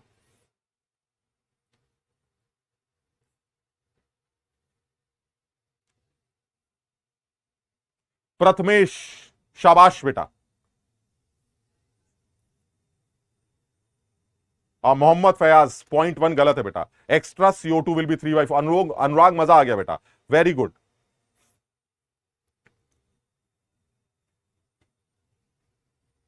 इक्विलिब्रियम पर कार्बन मोनोऑक्साइड के जो नए मोल होंगे वो 0.6 होने चाहिए, ये कह रहा है। बहुत बढ़िया दीक्षा, शाबाश बेटा। ऋषि वेरी गुड, बहुत सारे बच्चे आंसर बताने लग गए। ठीक है, जैसे मैं बता देता हूं, फटाफट मैं ही कर लेता हूं, बहुत आसान है। वो कह रहा भाई क्या करना है, इक्विलिब्रियम बना हुआ है, क्या करें? उसने कहा कुछ नहीं, CO2 डाल दो। हमने कहा कितनी? कह रहा X डाल दो। तो मैंने इसके अंदर X CO2 डाल दी। अब तुम समझना, कल भी हमने ये बात की थी, जैसे ही तुम इसके अंदर X CO2 डालोगे, अरे जैसे ही तुम इसके अंदर X CO2 डालोगे, ये 0.2 प्लस X हो जाएगी, ये 0.6 है, ये 0.3 है और ये 0.4। ये उस टाइम की बात है जब आप डिस्टर्ब हो जाएंगे, समझो बात को। दिस इज डिस्टर्बेंस, यानी CO2 डालते ही CO2 के मोल 0.2 प्लस X हो जाएंगे और ये सिस्टम हिल जाएगा एकदम। लेकिन जब ये हिल जाएगा तो क्या बोलेगा? अच्छा, तुम CO2 को बढ़ाने के चक्कर में लगे हुए हो, तुम रिएक्शन कोशेंट को बढ़ाओगे प्रोडक्ट बढ़ाकर, मैं अभी रिएक्शन कोशेंट को घटाऊंगा और ये रिएक्शन बैकवर्ड डायरेक्शन में मूव करेगी। और अगर ये बैकवर्ड डायरेक्शन में मूव करेगी तो 0.6 में से कुछ घटने लगेगा, 0.2 प्लस X में से भी कुछ घटने लगेगा, 0.3 में वही चीज बढ़ने लगेगी और 0.4 में भी वही चीज बढ़ने लगेगी। समझो बात। And this is my new equilibrium, this is T is equal to T equilibrium new, this is my new equilibrium. समझो सब लोग, कल भी मैंने ये बात बोली थी, आज मैं फिर बता रहा हूं, जब कभी भी एग्जिस्टिंग इक्विलिब्रियम को डिस्टर्ब किया जाएगा तो आपके पास दो अननोन्स होंगे, एक X और एक Y। आपके पास दो इक्वेशंस होनी चाहिए जिसमें एक इक्वेशन हमेशा इक्विलिब्रियम कांस्टेंट की होगी और दूसरी एक ऐसी जो वो सवाल में इंफॉर्मेशन देगा। अब एक इक्वेशन तो इक्विलिब्रियम कांस्टेंट की बना लेते हैं, कैसे? जब आपने इक्विलिब्रियम के शुरू वाले मोल्स दे ही रखे हैं तो इक्विलिब्रियम कांस्टेंट तो शुरू से ही निकल आया, ये इक्विलिब्रियम के मोल्स है तो इक्विलिब्रियम कांस्टेंट निकल आया। कितना आएगा इक्विलिब्रियम कांस्टेंट? इक्विलिब्रियम कांस्टेंट की वैल्यू आएगी 0.6 into 0.2 upon 0.4 into 0.3 and this is 1। Sir आपने वॉल्यूम तो लिया ही नहीं, ये तो मोल्स दे रखे हैं। वॉल्यूम बेटा इसलिए नहीं लिया क्योंकि वैसे तो सवाल में 1 लीटर दे रखा है, लेकिन अगर ना भी दिया होता तो वॉल्यूम तो कैंसिल हो रहा है ना बेटा, वॉल्यूम तो ऊपर नीचे से कैंसिल हो जाएगा, तो मैंने वॉल्यूम को लिया ही नहीं। So the equilibrium constant is 1। तो अब आप इसके अंदर CO2 डाल दें, चाहे कुछ भी कर दें, अगर आप टेंपरेचर चेंज नहीं कर रहे हैं तो इक्विलिब्रियम कांस्टेंट हमेशा 1 ही रहेगा। ये क्लियर? यानी अब जो नीचे का इक्विलिब्रियम बना है, उस नीचे के इक्विलिब्रियम में भी इक्विलिब्रियम कांस्टेंट जब आप निकालेंगे इन मोल्स को यूज करके, तो भी इक्विलिब्रियम कांस्टेंट 1 ही आएगा। बताओ समझ रहे हो इस बात को सब लोग? इसका मतलब ये हुआ, ये जो सिचुएशन बनी है, जैसे ही तुमने X डाला डिस्टर्ब हो गया। बहुत सारे बच्चे ये गलती करते हैं, हो सकता है तुम में से कुछ लोगों ने ये गलती करके आंसर निकाला हो। X तो तुमने ऐड कर दिया और फिर this into this upon this into this करके 1 से इक्वेट कर दिया और X की वैल्यू निकाली। कई बच्चे ये गलती करते हैं, वो ये भूल जाते हैं कि X को डालते ही अब ये सिस्टम इक्विलिब्रियम पर नहीं है, ये इक्विलिब्रियम से डिस्टर्ब हो चुका है। क्यों? क्योंकि X के गिरते ही ये रिएक्शन पीछे भागेगी, तो X के गिरते ही पीछे तो भगाओ। तुमने X तो गिरा दिया, पीछे नहीं भगाया। अब पहले मैंने X गिराया और अब मैंने पीछे भगा दिया, यानी जैसे ही आप इसके अंदर X डालेंगे ये रिएक्शन अब पीछे भागने लगेगी। जब पीछे भागेगी तो इधर से कुछ घटेगा, इधर से कुछ घटेगा, इधर कुछ बनेगा, इधर कुछ बनेगा। अब आप मस्त अपना आंसर चेक कर लीजिए, आंसर निकल आएगा। Kc कांस्टेंट है, तो अगर Kc कांस्टेंट है तो क्या करेंगे? Kc इज इक्वल टू, कहां लिखे, यही लिख लेते हैं, Kc इज इक्वल टू, जो कि 1 है, वो आ जाएगा 0.6 minus Y, 0.2 plus X minus Y divided by 0.4 plus Y into 0.3 plus Y। ये मेरा Kc होगा। एक इक्वेशन तो ये बन गई, और दूसरी इक्वेशन क्या बनेगी? दूसरी इक्वेशन है कि नए इक्विलिब्रियम पर जो CO है उसके मोल 0.6 हो जाएंगे। अब तुम बताओ तुम्हारे नए इक्विलिब्रियम पर CO के मोल्स कितने हैं? मेरे CO के मोल्स तो इतने हैं, इसका मतलब है यही वैल्यू 0.6 के बराबर होगी, और अगर ये वैल्यू 0.6 के बराबर है तो Y की वैल्यू 0.2 आ जाएगी। Y की वैल्यू यहां 0.2 पुट कर दो, X अननोन है, X सॉल्व कर लो, आंसर आ गया, खत्म हो गया। आप X सॉल्व करके देखिए, X की वैल्यू 0.75 निकल के आएगी and this will be the final answer. यानी अगर आप 0.75 मोल CO2 के डालते हैं तो जब नया इक्विलिब्रियम बनेगा, उस नए इक्विलिब्रियम पर कार्बन मोनोऑक्साइड के मोल्स 0.4 से बढ़कर 0.6 हो जाएंगे। अब देखो, एक इक्वेशन तो केसी की बनी और दूसरी इक्वेशन उसकी इंफॉर्मेशन से बना ली, और उसकी इंफॉर्मेशन इस बार क्या है कि कार्बन मोनोऑक्साइड के फाइनल मोल आपको 0.6 मिलेंगे, मेरे हिसाब से 0.4 प्लस वाई मिलेंगे, उसके हिसाब से 0.6 मिलेंगे, यानी दोनों को आपस में इक्वेट करके वाई की वैल्यू निकाली, वाई की वैल्यू यहां पुट कर दी और एक्स की वैल्यू कैलकुलेट कर ली। शाबाश कार्तिक, सारे बच्चे आंसर बता रहे, वेरी गुड।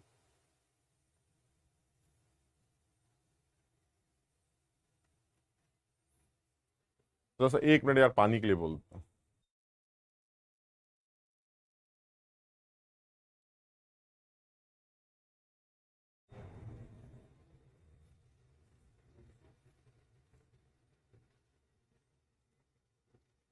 शाश्वत, वेरी गुड। 0.53 कैसे आ रहा है देवांश, कैसी बातें कर रहे हो यार, इतना सिंपल कैलकुलेशन है, इसमें तो कैलकुलेशन भी नहीं लगा। चोरी वाला मेथड नहीं लगेगा, चोरी वाला मेथड या बेमानी वाला मेथड तो हमारा उसमें लगता है जब के की वैल्यू बहुत बड़ी होती है, और जनरली वो कॉम्प्लेक्स आयन का सवाल देखते ही समझ जाना रे यहां बेमानी होगी, पक्का।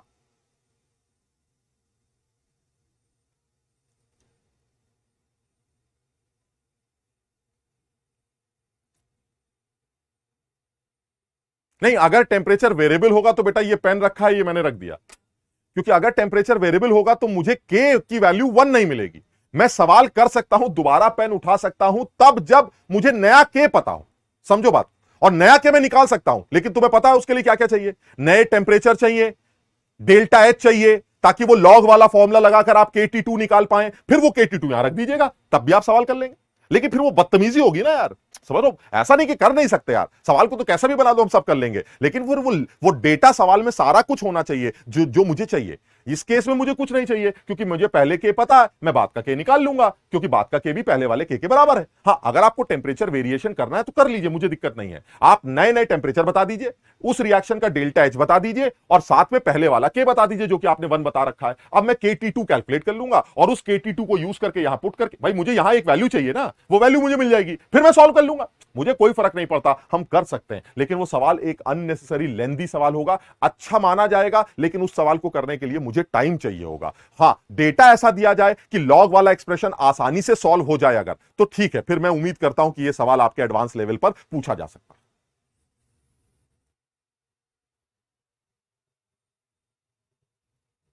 अदीब अरफी कह रहे हैं अगर यहां मोल्स होते तो वाई कैसे लिखेंगे, क्या मतलब, वाई कैसे लिखेंगे मतलब, भाई वाई माइनस कर रहे हैं हम, वाई मोल्स हमने माइनस कर दिए, तो 0.2 प्लस एक्स बनाए और उसमें से कुछ घटा दिया, कुछ घटा दिया, कुछ जोड़ दिया, कुछ जोड़ दिया, मस्त आपका इक्विलिब्रियम तैयार हो गया। भाई देखो, ऐसा है, मैं समझाना क्या चाह रहा हूं, पता नहीं तुम उस बात पे ध्यान देते हो कि नहीं, मैं समझाना ये चाह रहा हूं कि एक्स का डालना इज नॉट इक्विलिब्रियम, एक्स का डालना is disturbance. Now the new equilibrium will be minus Y, इसको समझो मैं क्या समझा रहा हूं। कुछ बच्चे कहते हैं एक्स डाल लो सर बन गया इक्विलिब्रियम, अरे भाई ये इक्विलिब्रियम नहीं है, ये दूसरी वाली लाइन, ये दूसरी लाइन डिस्टरबेंस है, इक्विलिब्रियम अब बनेगा जब रिएक्शन बैकवर्ड जाएगी, ये है इसका मतलब। सब लोग समझ भी पा रहे हो? अनुराग कह रहा है अपना केमिस्ट्री वाला दिमाग दे दीजिए मुझे, मैं आपको पैसा दूंगा। अनुराग, डीलिंग हो सकती है, हम तो तैयार। बहरहाल, तो और आगे बढ़ते हैं, आगे क्या है, अब आते हैं इसी के अंदर थोड़ा सा और आगे बढ़कर,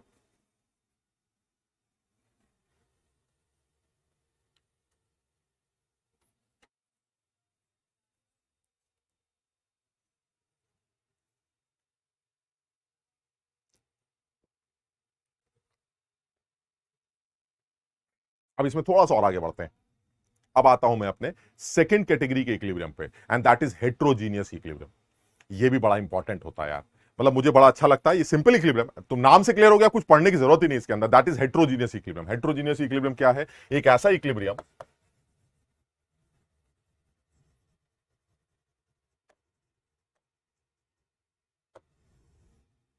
हेट्रोजीनियस इक्विलिब्रियम एक ऐसा इक्विलिब्रियम होगा जिसमें सारे लोग सेम फेज में नहीं होंगे।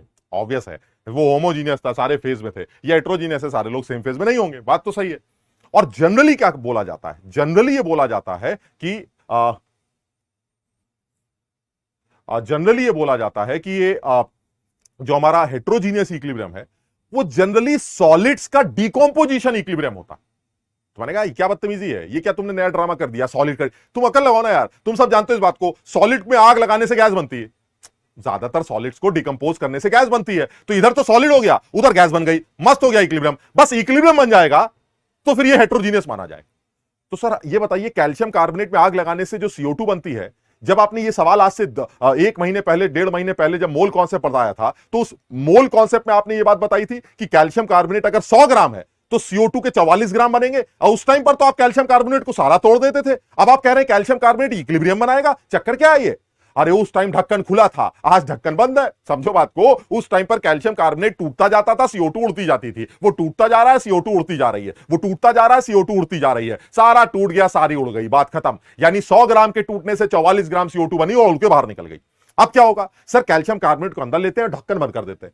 अब आप आग लगा दीजिए, जब आप आग लगा देंगे तो CaCO3 टूटने लगेगा, टूटने लगेगा, टूटने लगेगा, लेकिन सर जो CO2 बनेगी वो वहीं रहेगी, वो जाएगी नहीं, क्योंकि ढक्कन बंद है। तो मैंने कहा इससे क्या फर्क पड़ता? कह रहा अरे सर कमाल हो जाएगा, जैसे जैसे CO2 बढ़ती जाएगी वैसे वैसे CO2 का प्रेशर बढ़ता जाएगा, और एक वक्त ऐसा आएगा जब CO2 का प्रेशर इतना हो जाएगा कि वो इक्विलिब्रियम कांस्टेंट को मैनेज कर ले। मैंने कहा क्या कहना चाह रहे हो, समझ में नहीं आ रहा। अब जरा समझना सब लोग, ये calcium carbonate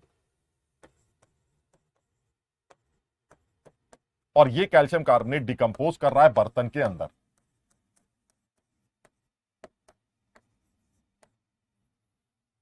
CaO solid plus CO2 gas, ये हमें पता है, ये ठीक। तुम ये बताओ, इस इक्विलिब्रियम का इक्विलिब्रियम कांस्टेंट अगर मैं तुमसे पूछूं, केपी पूछूं, तो तुम क्या नहीं जानते कि इसका KP partial pressure of CO2 के बराबर आएगा? खुद सोच के देखो एक बार। अरे सर केपी एक ऐसा एक्सप्रेशन है जो पार्शियल प्रेशर्स के रेस्पेक्ट में लिखा जाता है, और इनमें सारे ही सॉलिड हैं सर, मुझे उससे मतलब ही नहीं है। तो जो भी केपी निकल के आएगा वो कौन आएगा? पार्शियल प्रेशर ऑफ CO2 से निकल के आएगा, और जो पार्शियल प्रेशर ऑफ CO2 है वो केपी के बराबर होगा, और केपी टेंपरेचर के डिपेंडेंट होता है। यानी अगर ये केपी की जो वैल्यू है, ये मान लीजिए सवाल में 2 ATM दे दी जाए, ऐसे बोल रहा हूं, सिर्फ समझाने के लिए बोल रहा हूं कि केपी की वैल्यू 2 ATM।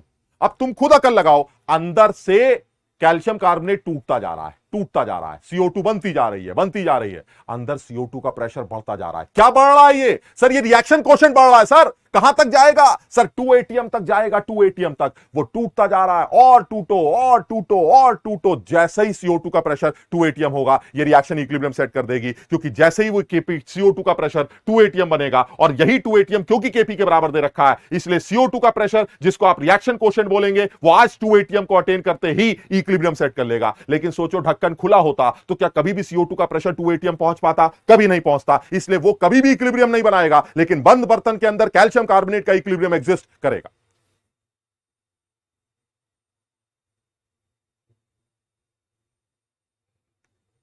शाबाश चंदन।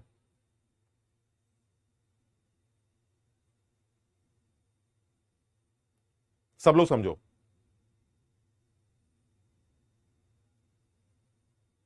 अकल लगाओ, बहुत सीधी सी बात कर रहा है। यानी मैं ये बता, मैं अब थोड़ा सा और डिटेल में जाता हूं इसको, लेकिन सब लोगों के दिमाग में, क्योंकि मेरे दिमाग में डाउट आता है तो मैं समझता हूं कि सबके आता होगा, बस मैं ये समझ लेता हूं। भले भले ही मैं इतना इंटेलिजेंट ना हूं, लेकिन मैं ये मानता हूं कि मेरे जैसे एवरेज स्टूडेंट्स बहुत सारे होते हैं। तो अगर मेरे दिमाग में डाउट आया होगा कभी पहले या पढ़ाते वक्त भी कि भाई ये चक्कर क्या है यार, पहले तो इक्विलिब्रियम की बात नहीं करते थे, आज चैप्टर बदल गया तो कॉन्सेप्ट बदल गया। पहले मोल पढ़ाते थे तो कहते थे 100 ग्राम से 44 ग्राम बनेगा, अब आप कह रहे हैं इक्विलिब्रियम बनेगा, यानी ये सारा नहीं टूटेगा, ये कुछ टूटेगा, इक्विलिब्रियम बना लेगा। ये क्या बदतमीजी है? तो बाद में समझ में आया कि पहले साला ढक्कन खुला होता था तो सारी उड़ जाती थी, आज ढक्कन बंद है तो वहीं रहेगी और अपना प्रेशर बढ़ाती रहेगी, और जैसे ही प्रेशर बढ़कर इक्विलिब्रियम कांस्टेंट के बराबर आएगा, सेट हो जाएगा मामला। ठीक, सोच लो, अगर तुम्हें ये बात समझ में आ गई तो हम सवाल पूछते हैं तुमसे, बहुत छोटा सवाल। ठीक, ये बताइए, आपके सामने कुछ बर्तन रखे हैं, एक बर्तन में कैल्शियम कार्बोनेट रखा है, एक बर्तन में कैल्शियम कार्बोनेट रखा है, एक बर्तन में भी कैल्शियम कार्बोनेट रखा है,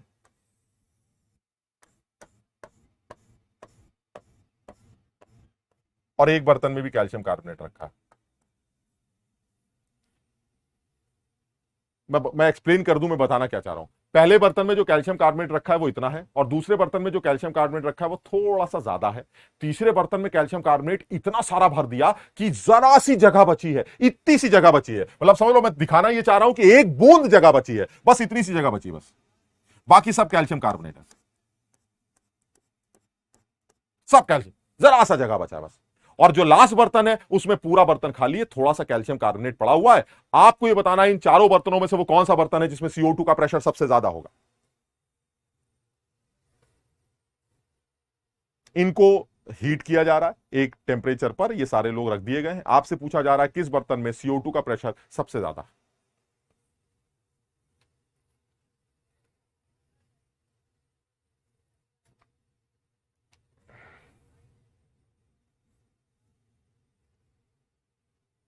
सॉलिड का अमाउंट नेट प्रेशर को इफेक्ट नहीं करेगा। अब यार तुम जो पूछ रहे हो बेटा, एक मिनट जरा रुकना। तुमने अच्छे बात बोली, अकल लगाओ।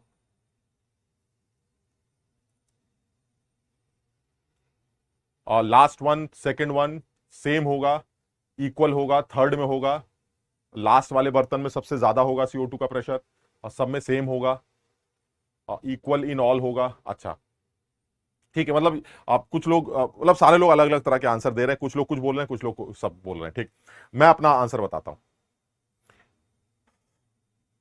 जिसमें CO2 ज्यादा होगी उसमें प्रेशर ज्यादा होगा, ये तो कोई लॉजिक नहीं है।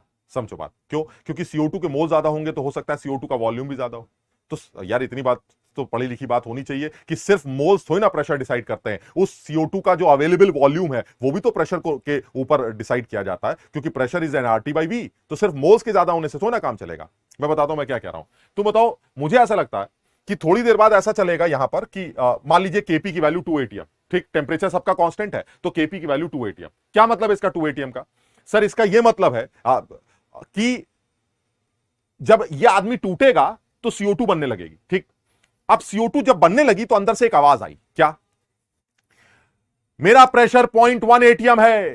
तुम बताओ, जब वो 0.1 atm का आवाज लगाएगी तो क्या इक्विलिब्रियम बन जाएगा? अरे कैसी बात कर रहे हैं सर, इक्विलिब्रियम तब बनेगा जब पार्शियल प्रेशर CO2 का 2 atm के बराबर। समझाने के लिए बोल रहा हूं, जब पार्शियल प्रेशर CO2 का 2 atm होगा सर, तब इक्विलिब्रियम बनेगा। मैंने कहा अच्छा ठीक है। अंदर वाली गैस कह रही है 0.1 atm और टूटो, वो और टूटेगा। 0.5 atm बन गया इक्विलिब्रियम, नहीं नहीं नहीं नहीं, और टूटो, वो और टूटेगा। 1 atm बन गया इक्विलिब्रियम, नहीं बना सर, और टूटो, वो और टूटेगा। और जैसी अंदर से आवाज आएगी बस करो, 2 atm हो चुका हमारा प्रेशर, अब मत टूटना। इसका मतलब यह हुआ कि अंदर के सिस्टम में जब ये इक्विलिब्रियम अटेन करेगा तो यहां जो CO2 बनेगी उसका प्रेशर 2 atm होना चाहिए। Is this clear? हाँ सर ये क्लियर। ठीक, और आगे बढ़ते हैं, इधर आते हैं। इधर भी यही होगा, इधर भी अंदर से आवाज आएगी और टूटो, और टूटो, और टूटो, और टूटो। और जैसी प्रेशर 2 atm होगा इक्विलिब्रियम सेट हो जाएगा, क्योंकि टेंपरेचर जब कांस्टेंट होता है तो इक्विलिब्रियम कांस्टेंट होता है। और वही इक्विलिब्रियम कांस्टेंट क्योंकि प्रेशर ऑफ CO2 के बराबर है तो CO2 का प्रेशर भी कांस्टेंट होना चाहिए। यानी यहां पर जो CO2 बनेगा उसका प्रेशर भी 2 atm निकल के आएगा। यहां तक समझ में आया? अच्छा और आगे बढ़ते हैं। वो कह रहा जी तीसरा बर्तन होगा तो क्या होगा? हमने कहा तीसरा बर्तन तो बहुत ही मजेदार है। क्या?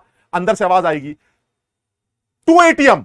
हमने कहा बे इतनी जल्दी 2 atm? कह रहा इतनी सी जगह थी 2 atm आ गया। समझो बात को क्या कह रहा हूं मैं, यानी इस बर्तन में तो वॉल्यूम ही इतनी सी है,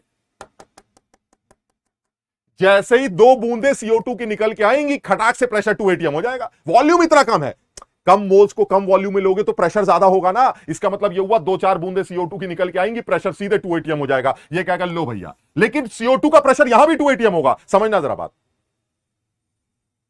सब लोग समझना इस बात। यानी वो ये कहना चाह रहा है कि इस बर्तन में CO2 टूटकर जैसे ही निकलेगी, भाई यहां तो क्या हो रहा है, और टूटो, और टूटो, और टूटो, क्योंकि CO2 के लिए अवेलेबल वॉल्यूम बहुत ज्यादा है तो उसको अपना प्रेशर मैनेज करने के लिए टाइम लग रहा है। यहां तो CO2 के लिए अवेलेबल वॉल्यूम जरा सा है, खड़ाक से टूटा, CO2 बनी, प्रेशर आ गया 2 atm। लेकिन 2 से ज्यादा नहीं होगा, समझना इस बात को। 2 से ज्यादा नहीं होगा, समझना इस बात को। दीक्षा कह रही है so all the containers the pressure of CO2 should B 2 atm। दीक्षा मेरी अभी चौथा कंटेनर बचा हुआ है, मुझे अभी चौथे कंटेनर के बारे में बात करने दो।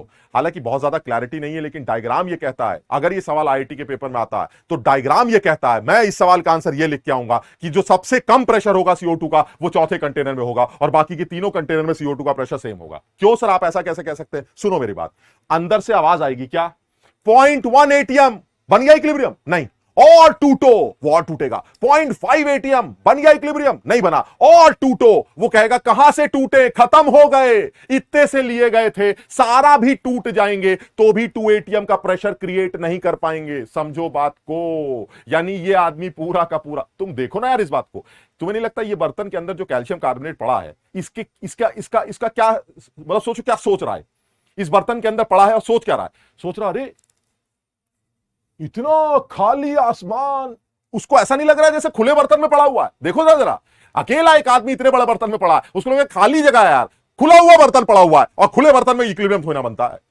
समझो मेरी बात को, मैं क्या कहना चाह रहा हूं। यानी मैं ये बताना चाह रहा हूं कि ये आदमी टूटना स्टार्ट करेगा, CO2 बनना स्टार्ट करेगी, CO2 अपना प्रेशर बढ़ाती जाएगी, लेकिन कभी भी 2 एटीएम तक शायद ना पहुंच पाए, क्योंकि इसका अमाउंट देखने से इतना कम लग रहा है कि शायद वो CO2, देखो समझो बात को, देखने से कम लगने का क्या मतलब होता है भाई, मैथमेटिकली प्रूफ करना पड़ेगा ना, लेकिन वो मैं प्रूफ नहीं कर सकता बिकॉज अमाउंट तो दिया नहीं गया, लेकिन मैं लॉजिकली दिमाग लगा रहा हूं कि ये 4 डब्बे क्यों बनाए गए मेरे सामने, शायद ये सोच के बनाए गए कि यहां का अमाउंट कम लगे तो मैं ये बोल सकूं, मुझे डाउट है कि यहां पर जो CO2 का प्रेशर होगा वो 1-2 एटीएम तक पहुंच भी पाएगा कि नहीं, because the amount of CO2 is very less, the amount of calcium carbonate is very less. समझो बात,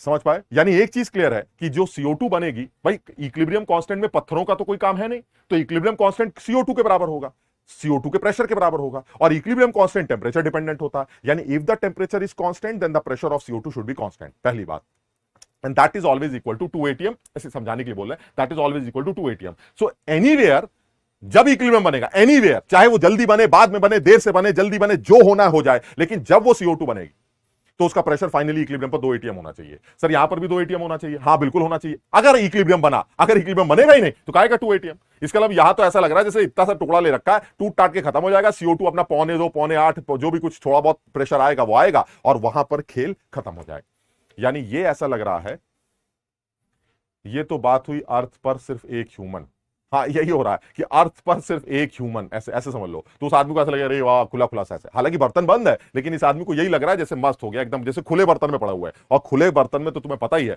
सब CO2 निकल के खत्म हो जाती है, खत्म।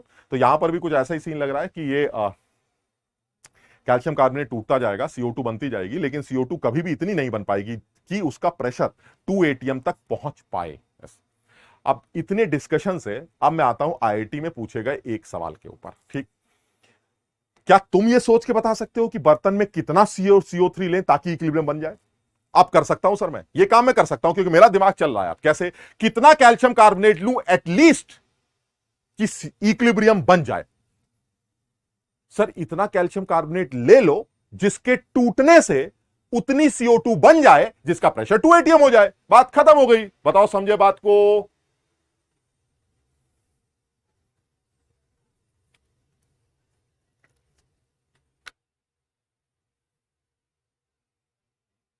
सब लोग समझो इस बात को।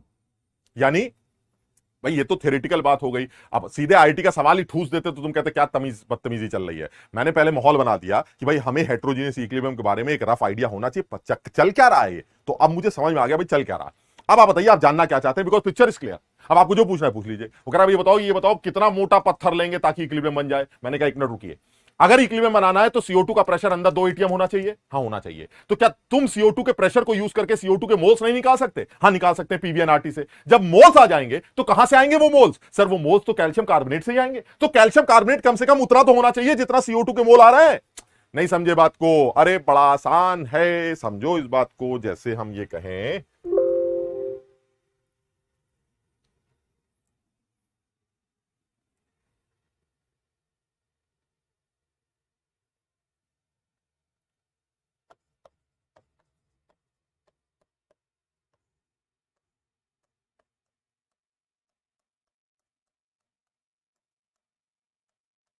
जैसे ये वाला इक्विलिब्रियम हमारा है, तो अब वो कह रहा है कितना CaCO3 ले लेते? ए ले लेते, ए मोल ले लिया हमने, ठीक। अगर ए मोल ले लिया तो ये शुरू में 0 होंगे, वही जैसे लिखते हैं, और ये A-X हो जाएगा, ये भी X हो जाएगा, और ये X हो जाएगा। एक चीज क्लियर है सर, ये जो X जो मोल आ रहे हैं, ये मोल कम से कम इतने होने चाहिए जिससे इसका प्रेशर वो 2 एटीएम। अरे भाई 2 एटीएम का मतलब समझ रहे हो ना, 2 एटीएम कोई फिक्स वैल्यू नहीं है, सिर्फ मैंने एक बोलने के लिए बोल रखा है बार बार, ठीक। तो इसका मतलब ये हुआ, ये कंफर्म है सर, जो केपी होगा वो सवाल में दिया जाएगा। अगर वो सपोज 2 एटीएम दे रखा है तो it should be equal to partial pressure of CO2 and it should be equal to XRT by V।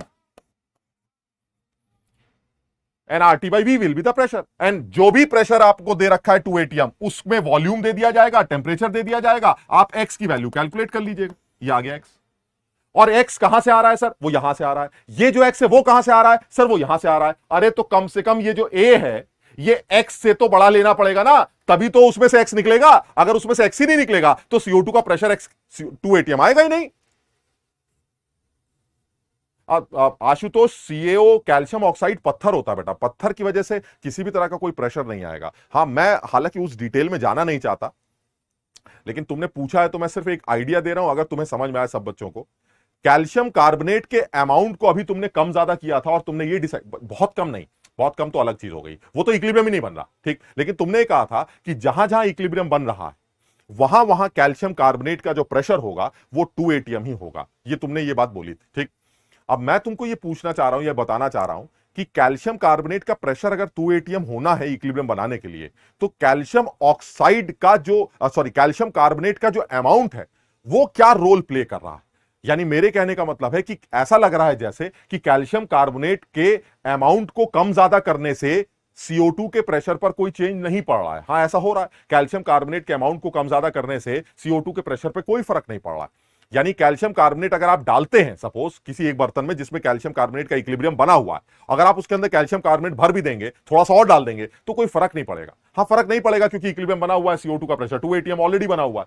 फर्क तब पड़ेगा जब वो जो पत्थर आपने उसके अंदर डाला, उस पत्थर की वजह से जो CO2 के लिए अवेलेबल वॉल्यूम है वो कम ना हो जाए कहीं, क्योंकि अगर CO2 के लिए अवेलेबल वॉल्यूम कम हो गया तो फिर उसका प्रेशर बढ़ जाएगा, और प्रेशर बढ़ते ही रिएक्शन कोएफिशिएंट क्या बोलेगा, ये क्या बदतमीजी है, मेरा वैल्यू 2 से ज्यादा बढ़ गया, चलो वापस चलो। मेरी बात समझ लो क्या कह रहा हूं। यानी आप कैल्शियम कार्बोनेट के इक्विलिब्रियम में अगर कैल्शियम कार्बोनेट और डाल देते हैं तो कोई फर्क नहीं पड़ना चाहिए, लेकिन इतना मत डाल दीजिएगा कि CO2 के प्रेशर पर अंतर आने लगे विदाउट चेंजिंग एनीथिंग। यानी कैल्शियम कार्बोनेट पत्थर होता है और पत्थर के डालने से कोई फर्क नहीं पड़ता, ये मैं जानता हूं, क्योंकि इक्विलिब्रियम कांस्टेंट या रिएक्शन कोएफिशिएंट में पत्थर नहीं आता, लेकिन पत्थर के डालने से कहीं CO2 पर इनडायरेक्ट असर ना पड़ने लगे, उसकी वजह से रिएक्शन आगे पीछे मूव कर सकती, ठीक है ना। तो खैर बहरहाल उस बारे में ज्यादा बात नहीं कर रहे हैं, क्योंकि हमने तो किताबों में यही लिखा पढ़ा है कि पत्थरों के कम ज्यादा करने से इक्विलिब्रियम कांस्टेंट फॉरवर्ड या बैकवर्ड मूव नहीं करते, तो हम इसी बात पे स्टिक रहते हैं। लेकिन मेरे दिमाग में एक बात हमेशा रहती है कि पत्थर को इतना मत बढ़ा देना कि CO2 दबने लगे, क्योंकि अगर CO2 दबने लगेगी तो उसका प्रेशर 2 ATM से बढ़ जाएगा, और अगर उसका प्रेशर 2 ATM से बढ़ गया तो ये सिस्टम डिस्टर्ब हो जाएगा, ठीक है ना। तो अब वो ये कह रहा है कि भाई देखिए ऐसा, यहां से x की वैल्यू निकाल दीजिए, x की जो वैल्यू आएगी वो x की वैल्यू आपको यहां से ये पता चल जाएगा कि आपको कैल्शियम कार्बोनेट कम से कम इतना तो चाहिए, लेकिन आंसर x की वैल्यू a के बराबर, मतलब a की वैल्यू x के बराबर भी नहीं होगी। आंसर जो तुम लिखोगे वो लिखोगे a should be greater than x, this should be the answer. ऐसा क्यों कह रहे हैं सर आप? क्यों? क्योंकि अगर आपने a की वैल्यू x के बराबर ले ली तो वो सारा टूट जाएगा ना यार, सारा टूट के यहां 2 ATM का CO2 बना देगा। और इक्विलिब्रियम किसे कहते हैं? इक्विलिब्रियम का मतलब है सर हम भी होंगे और आप भी होंगे, तो इसका मतलब है आपके होने के लिए थोड़ा सा अमाउंट तो ज्यादा ले लीजिए ना, ताकि उसमें से x टूट जाए, आप थोड़ा सा बच जाएं और हम और आप मस्त इक्विलिब्रियम बना ले। इसका मतलब यह हुआ कि अब इस केस में अगर आपसे ये पूछा जाए कि कैल्शियम कार्बोनेट का मिनिमम क्या अमाउंट लिया जाए ताकि इक्विलिब्रियम बन जाए, तो उसके लिए आप फटाफट Kp की वैल्यू PCO2 के बराबर रखिए और उसको XRT/V से इक्वेट करिए। सब कुछ सवाल में दे रखा होगा, x की वैल्यू आ जाएगी, and x are the moles of CO2 which are responsible for the 2 ATM pressure. यानी ये वो मोल्स हैं जो 2 ATM प्रेशर एक्सर्ट करते हैं, और ये मोल्स तभी निकल के आएंगे जब कैल्शियम कार्बोनेट कम से कम 2 मोल से ज्यादा होगा। यानी आंसर शुड बी नहीं, 2 मोल मतलब जो भी x की वैल्यू आ रही है उस x से ज्यादा होगा। अगर वो x से ज्यादा लिया जाएगा तो इक्विलिब्रियम बनेगा, अगर x लिया जाएगा तो भी इक्विलिब्रियम नहीं बनेगा, और x से कम लेगा तो सवाल ही नहीं उठता कि इक्विलिब्रियम बने।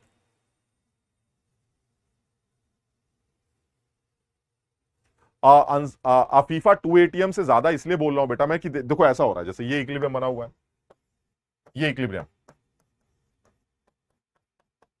ठीक। अब आप मान लीजिए इसके अंदर कैल्शियम कार्बोनेट और डाल देंगे, तो जब आप कैल्शियम कार्बोनेट और डाल देंगे तो जो CO2 है वो दबने लगेगी ना, CO2 के लिए गैस के लिए जगह कम बचेगी, तो CO2 के लिए गैस की जगह कम बचेगी तो वॉल्यूम कम हो जाएगा, वॉल्यूम कम होने से प्रेशर बढ़ जाएगा। यानी बिना कुछ किए टेम्परेचर बढ़ रहा है, और CO2 का प्रेशर अगर 2 ATM से ज्यादा हुआ तो रिएक्शन को बैकवर्ड आना पड़ेगा। यानी ऐसे सूरत में ये रिएक्शन मूव कर सकती है फॉरवर्ड या बैकवर्ड, जबकि किताबों में लिखा जाता है कि पत्थरों को डालने से फर्क नहीं पड़ता, जबकि पत्थरों को डालने से रिएक्शन पर फर्क पड़ सकता है अगर वो पत्थर इनडायरेक्टली उस आदमी पर असर डाल रहे हैं जिनके ऊपर असर पड़ने से रिएक्शन पर असर पड़ता है। समझो बात। V is available volume, obviously V is, यहां पर जो V लिखा जाएगा दिस इज अवेलेबल वॉल्यूम, लेकिन फिर वही है यार, क्योंकि कंटेनर दिया जाएगा, हम ये मानते हैं कि पत्थरों का volume with respect to gas negligible होता है, तो जो भी कंटेनर का वॉल्यूम दिया जाएगा वही यहां पुट कर दिया जाएगा।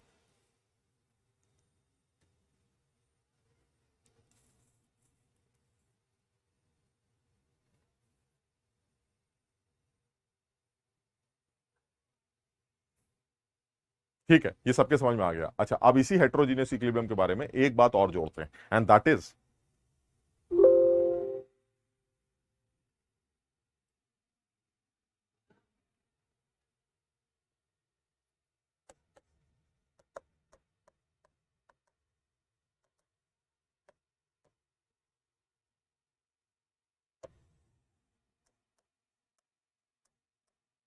Dissociation pressure. ये कहते हैं डिसोसिएशन प्रेशर किसी भी हेट्रोजीनियस इक्विलिब्रियम के लिए, जब आप सॉलिड डिकंपोज करता है, तो डिसोसिएशन प्रेशर का सिग्निफिकेंस ये है कि जितनी भी गैसेस फाइनली बनी है इक्विलिब्रियम पर, उन सारी गैसेस के पार्शियल प्रेशर का जो भी सम होगा वो उस सॉलिड का डिसोसिएशन प्रेशर होगा। यानी कहने का मतलब ये हुआ कि जो मेरा डिसोसिएशन प्रेशर होगा, it is the sum of the partial pressures of all the gases, जितनी भी बन रही हैं एट इक्विलिब्रियम। अब ये तो बुक्स में लिखा गया कुछ जगहों पर, और उसके साथ एक पता नहीं गंदी लाइन क्या लिख देते हैं, वो कहते हैं dissociation pressure is always equal to KP. पता नहीं क्या बदतमीजी है। तो मैंने कहा सही है, गलत क्या है? गलत है ही नहीं, ये तो बिल्कुल सही कह रहे हैं। ये देखिए आप, कैल्शियम कार्बोनेट वो टूट रहा है, वो कैल्शियम ऑक्साइड और CO2 बना रहा है। अब ये बताइए इसका केपी क्या होगा? केपी होगा sir partial pressure of CO2, और इसका डीपी क्या होगा? सर डीपी होगा इक्विलिब्रियम पर गैस का प्रेशर, और इक्विलिब्रियम पर गैस का प्रेशर क्या है? PCO2। तो मैंने कहा यार ये तो सही लिखा है, किताबों में गलत क्या लिखा है? सर केपी और डीपी आपस में बराबर है, यानी KP is equal to DP. तो सही तो लिखा है किताबों में कि जो भी इक्विलिब्रियम का केपी है वही डीपी के बराबर होगा। गलत लिखा है यार, सोच के जवाब दो। गलत लिखा है। इस बात क्यों गलत लिखा है? सर हमेशा एक ही गैस बनेगी ये जरूरी थोड़ी ना है।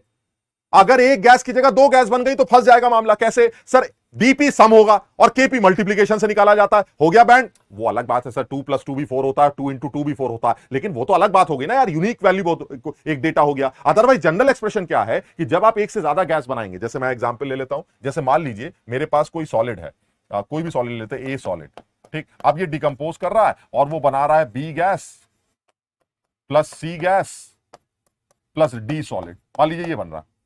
अब बताइए what is KP? Sir KP की वैल्यू ये आएगी, KP is equal to partial pressure of B gas into partial pressure of C gas. And what is DP? DP is the partial pressure of B gas plus अब ये कैसे बराबर है sir?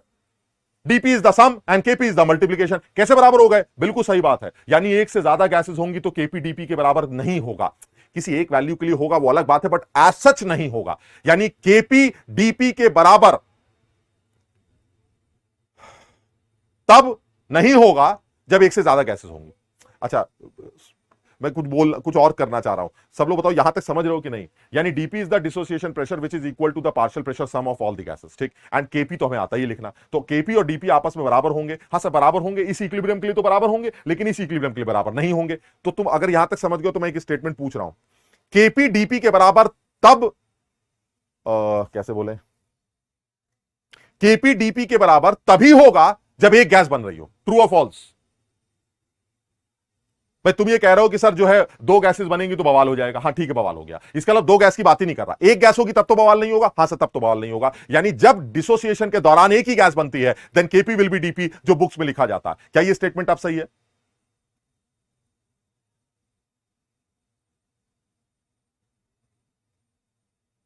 पवन पटना वाले आज बर्थडे है उनका, हैप्पी बर्थडे पवन। अनिकेत कह रहा फॉल्स है सर, ये स्टेटमेंट फॉल्स।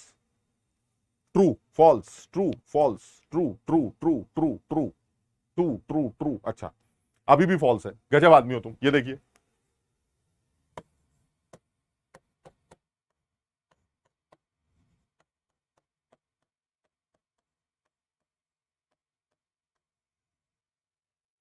अब बताइए कितनी गैस बन रही है? सर एक गैस बन रही। अब बताइए इसका केपी क्या होगा, डीपी क्या होगा? सर इसका केपी तो ये होगा, और इसका डीपी होगा।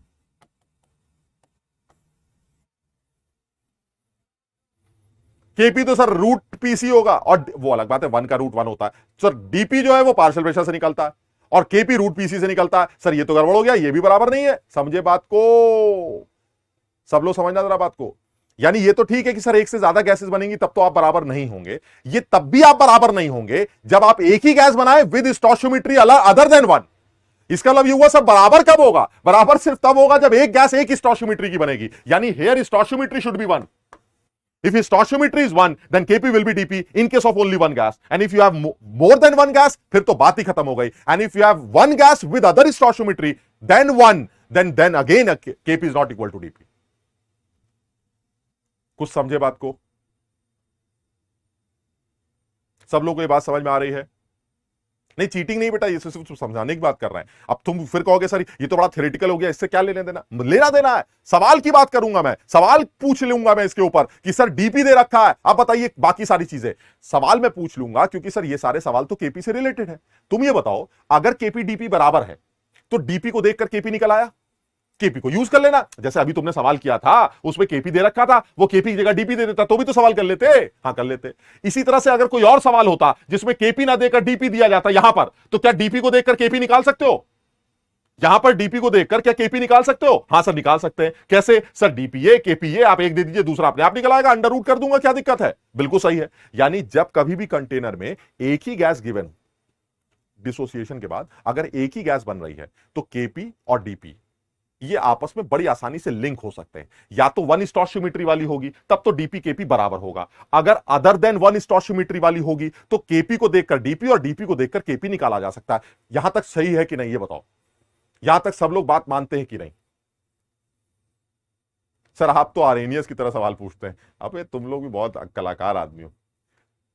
बोलो बोलो बोलो, यहां तक समझ में आया कि नहीं? नहीं, रिएक्टेंट साइड के प्रेजेंट में तनुज गैस नहीं हो सकती because this is dissociation pressure. So ultimately you need only a solid in the left hand side. Solid ही तो डिसोसिएट करता, गैस नहीं हो सकती वहां पर। so ये डिसोसिएशन प्रेशर तभी डिफाइन भी हो रहा है कि जब एक सॉलिड डिकंपोज कर रहा है।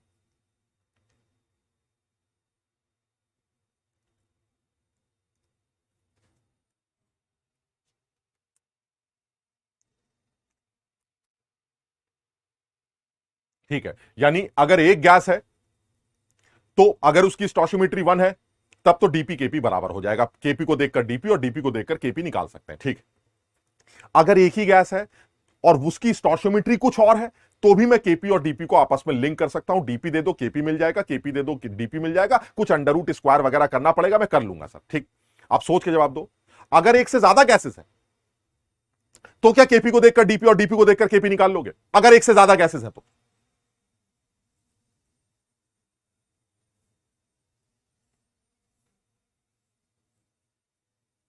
बताओ। अगर एक से ज्यादा गैसेस हैं तो भी क्या केपी को देखकर डीपी और डीपी को देखकर केपी निकाल सकते हैं? एक गैस का मुझे समझ में आता है सर, या तो बराबर होगा या जुगाड़ लगा लेंगे। एक से ज्यादा गैसेस हुई तो क्या केपी, ये देखिए आपके सामने, क्या ये दे दूं तो क्या ये निकल आएगा, या ये दे दूं तो क्या ये निकल आएगा? सोचो।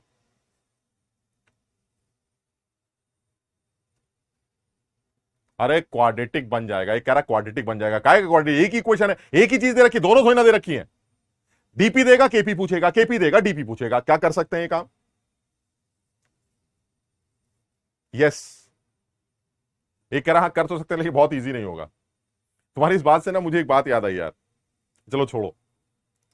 अब जब हम पढ़ते थे आईआईटी में जब थे तो एक बड़ा इंटेलिजेंट बच्चा था लेकिन पढ़ाई लिखाई नहीं करता, तो उसने जो है वो वाइवा वगैरह होते हैं तो कुछ इलेक्ट्रिकल सब्जेक्ट था, कोई इलेक्ट्रिकल साइंस का कोई सब्जेक्ट था। तो उसमें टीचर ने वाइवा में पूछा उससे कि ये बताओ कि पंखा किस चीज से चलता है? तो उसने कहा सर एसी से चलता है, इलेक्ट्रिक ऑल्टरनेट करंट से चलता है, ये जो सप्लाई मिलती है दैट इज एसी, तो एसी से चलाया जाता है पंखे को। वो बड़ा इंटेलिजेंट बच्चा था। अब वाइवा वाला पता नहीं उसको क्या समझ रहा था, वो शोर शराबा मचा रहा होगा, इधर उधर घूम रहा होगा, सब कुछ कर चुके के बैठा हुआ था। तो उसने सोचा वाइवा वाले कभी कभी बाहर से आते थे, तो उसने पता नहीं साला नालायक बच्चा, इसको बेवकूफ बनाते। तो उसने जो पूछा ये पंखा कैसे चलता है, उसने कहा एसी चलता है। तो उसने पलट के पूछा वाइवा वाले ने कि अगर डीसी से चलाएं तो क्या होगा, डायरेक्ट करंट से चलाएं तो क्या होगा? तुम सब जानते हो अल्टरनेटिंग करंट में वो फ्लक्स फ्लक्स का ड्रामा होता है। तो वो लड़का कहता है यार अजीब बेवकूफ मास्टर है यार, इतनी सीधी बात हमसे पूछ रहा है और हमें लग रहा है यार ये बेवकूफ बना रहा है, ये हमें हमें जो है बड़ा अंडर एस्टिमेट कर रहा है, या फिर ये हमारा मजाक उड़ा रहा है। मतलब उसको ऐसा लगा ये मेरा मजाक उड़ा रहा है कि अगर डीसी से चलाएं तो क्या होगा। तो उसने भी जवाब सोच के दिया एकदम, सर चलेगा तो, लेकिन वो बात नहीं आएगी। वो वाइवा वाला एकदम मस्त हो गया, फुल नंबर देके गया, चलेगा वो बात नहीं आएगी। मतलब जिस तरह से उसने सवाल पूछा उसने उसी तरह से उसका जवाब भी दे दिया कि अगर एसी की जगह डीसी चलाए तो क्या होगा, सर चलेगा, वो बात नहीं आएगी बस ऐसे। तो ऐसे अभी एक बच्चा भी कह रहा है कुछ कि निकाल तो सकते हैं लेकिन सर थोड़ी मेहनत करनी पड़ेगी। अरे निकाल ही नहीं सकते ऐसा लग रहा है भाई, पता नहीं तुम ऐसा क्यों कह रहे हो, हमारे हिसाब से तो निकाल ही नहीं सकते क्योंकि दो अननोन्स है। जब दो अननोन्स होंगे तो दो अननोन्स को एक इक्वेशन से कैसे सॉल्व कर लोगे। हाँ कर सकते हैं बेटा, कर सकते हैं, ये भी कर सकते हैं। तुम में से जो लोग यस लिख रहे हैं मुझे नहीं पता वो क्या सोच के लिख रहे हैं, लेकिन वो कर सकते हैं और हम भी कर सकते हैं।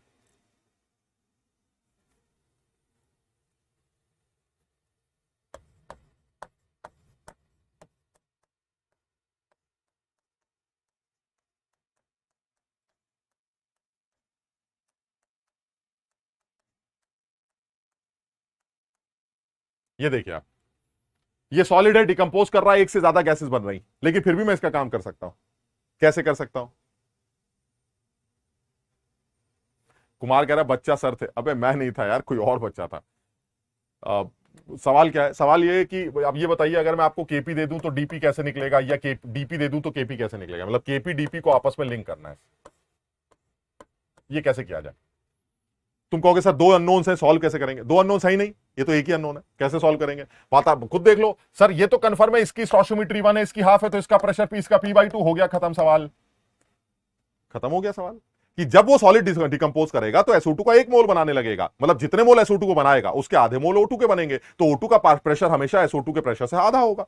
कर लिया सॉल्व। कहां दो अननोन है, एक ही तो अननोन है, P, सॉल्व कर लो। यानी अगर केपी दे रखा है या डीपी दे रखा है, मान लो डीपी दे रखा है तो DP will be P plus P/2, that is 3P/2, और जो केपी आएगा वो आएगा pressure of SO2 into pressure of O2 का अंडर रूट, और प्रेशर ऑफ O2 P है और प्रेशर ऑफ O2 P/2 है। यहां से डीपी दे रखा है तो यहां से P निकल के आएगा, P को यहां पुट कर देना, केपी आ जाए। समझ में आया? लेकिन एक बात का ध्यान रखना, बस एक बात का ध्यान, उस बर्तन में पहले से O2 या SO2 पड़ी नहीं होनी चाहिए। कहीं ऐसा ना हो कैल्शियम का सल्फेट को डब्बे में लिया और आपसे बोला जा रहा है थोड़ी सी O2 पहले से डाल दी। अगर उसने थोड़ी सी O2 पहले से डाल दी, now the relation of SO2 and half O2 is not P and P/2। समझो बात। अब ये P और P/2 नहीं होंगे, क्यों? क्योंकि इससे बनने वाला P और P/2 होता, लेकिन अगर पहले से कोई और O2 पड़ी है तो अब रेशो 1:2 नहीं रहेगा, और उस केस में फिर आप ये सवाल नहीं कर पाएंगे। उसके लिए आपको एक इंफॉर्मेशन पता होनी चाहिए।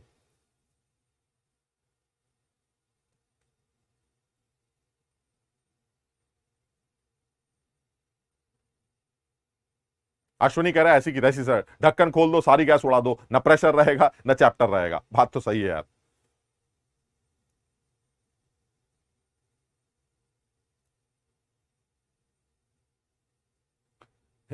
पुष्पा कह रही है मैथ्स की क्लास में भी ऐसे ही कोई बोल रहा था कि आंसर तो आ गया सर लेकिन बताऊंगा नहीं। अबे तुम लोग बहुत नंबरी हो यार, बहुत नंबरी। एक कह रहा आपने लेफ्ट हैंड में टाटू क्यों बनाया? अरे कौन सा टाटू बे? कोई टाटू वाटू नहीं है, केटी सर ने बनवाया, केटी सर ने। ठीक है, यानी मैं ये कहना चाह रहा हूं कि अगर आपके पास एक सॉलिड डिकम्पोज कर रहा है और वो एक से ज्यादा गैसेस बना रहा है तो उस केस में भी आप केपी और डीपी को लिंक कर सकते हैं। डिसोसिएशन प्रेशर को देखकर आप केपी निकाल सकते हैं, लेकिन फिर वही है कि सिर्फ वो सॉलिड डिकम्पोज करके गैसेस बनाए, वो गैस और कहीं से ना बने। यानी सॉलिड लिया, डब्बे में बंद किया, आग लगा दी, तो जो भी SO2 और O2 बनेगी वो 1:2 के रेशो में बनेगी। तो उनके प्रेशर्स का रेशो पता चल गया, तो अब आप रेशो पता चल गया तो आप आसानी से केपी और डीपी को आपस में लिंक कर सकते हैं। आसान है। अगर पहले से O2 दे रखी है तब गड़बड़ हो जाएगी, क्योंकि अगर पहले से O2 दे रखी है तो उस O2 का जो प्रेशर होगा वो सपोज X होगा, तो अब ये P और ये P/2 जो इससे बना और पहले से X, यानी तब उस केस में ये P और ये P/2 प्लस X होगा। अब आपके पास दो अननोन्स होंगे और अब आप सॉल्व नहीं कर पाएंगे। हाँ, इक्वेशन यही बनेगी कि डीपी की value P/2 plus X plus P होगी और केपी की वैल्यू P का P into P/2 plus X का अंडर रूट होगी। सब कुछ वही होगा, लेकिन अब आप सॉल्व नहीं कर पाएंगे। समझो,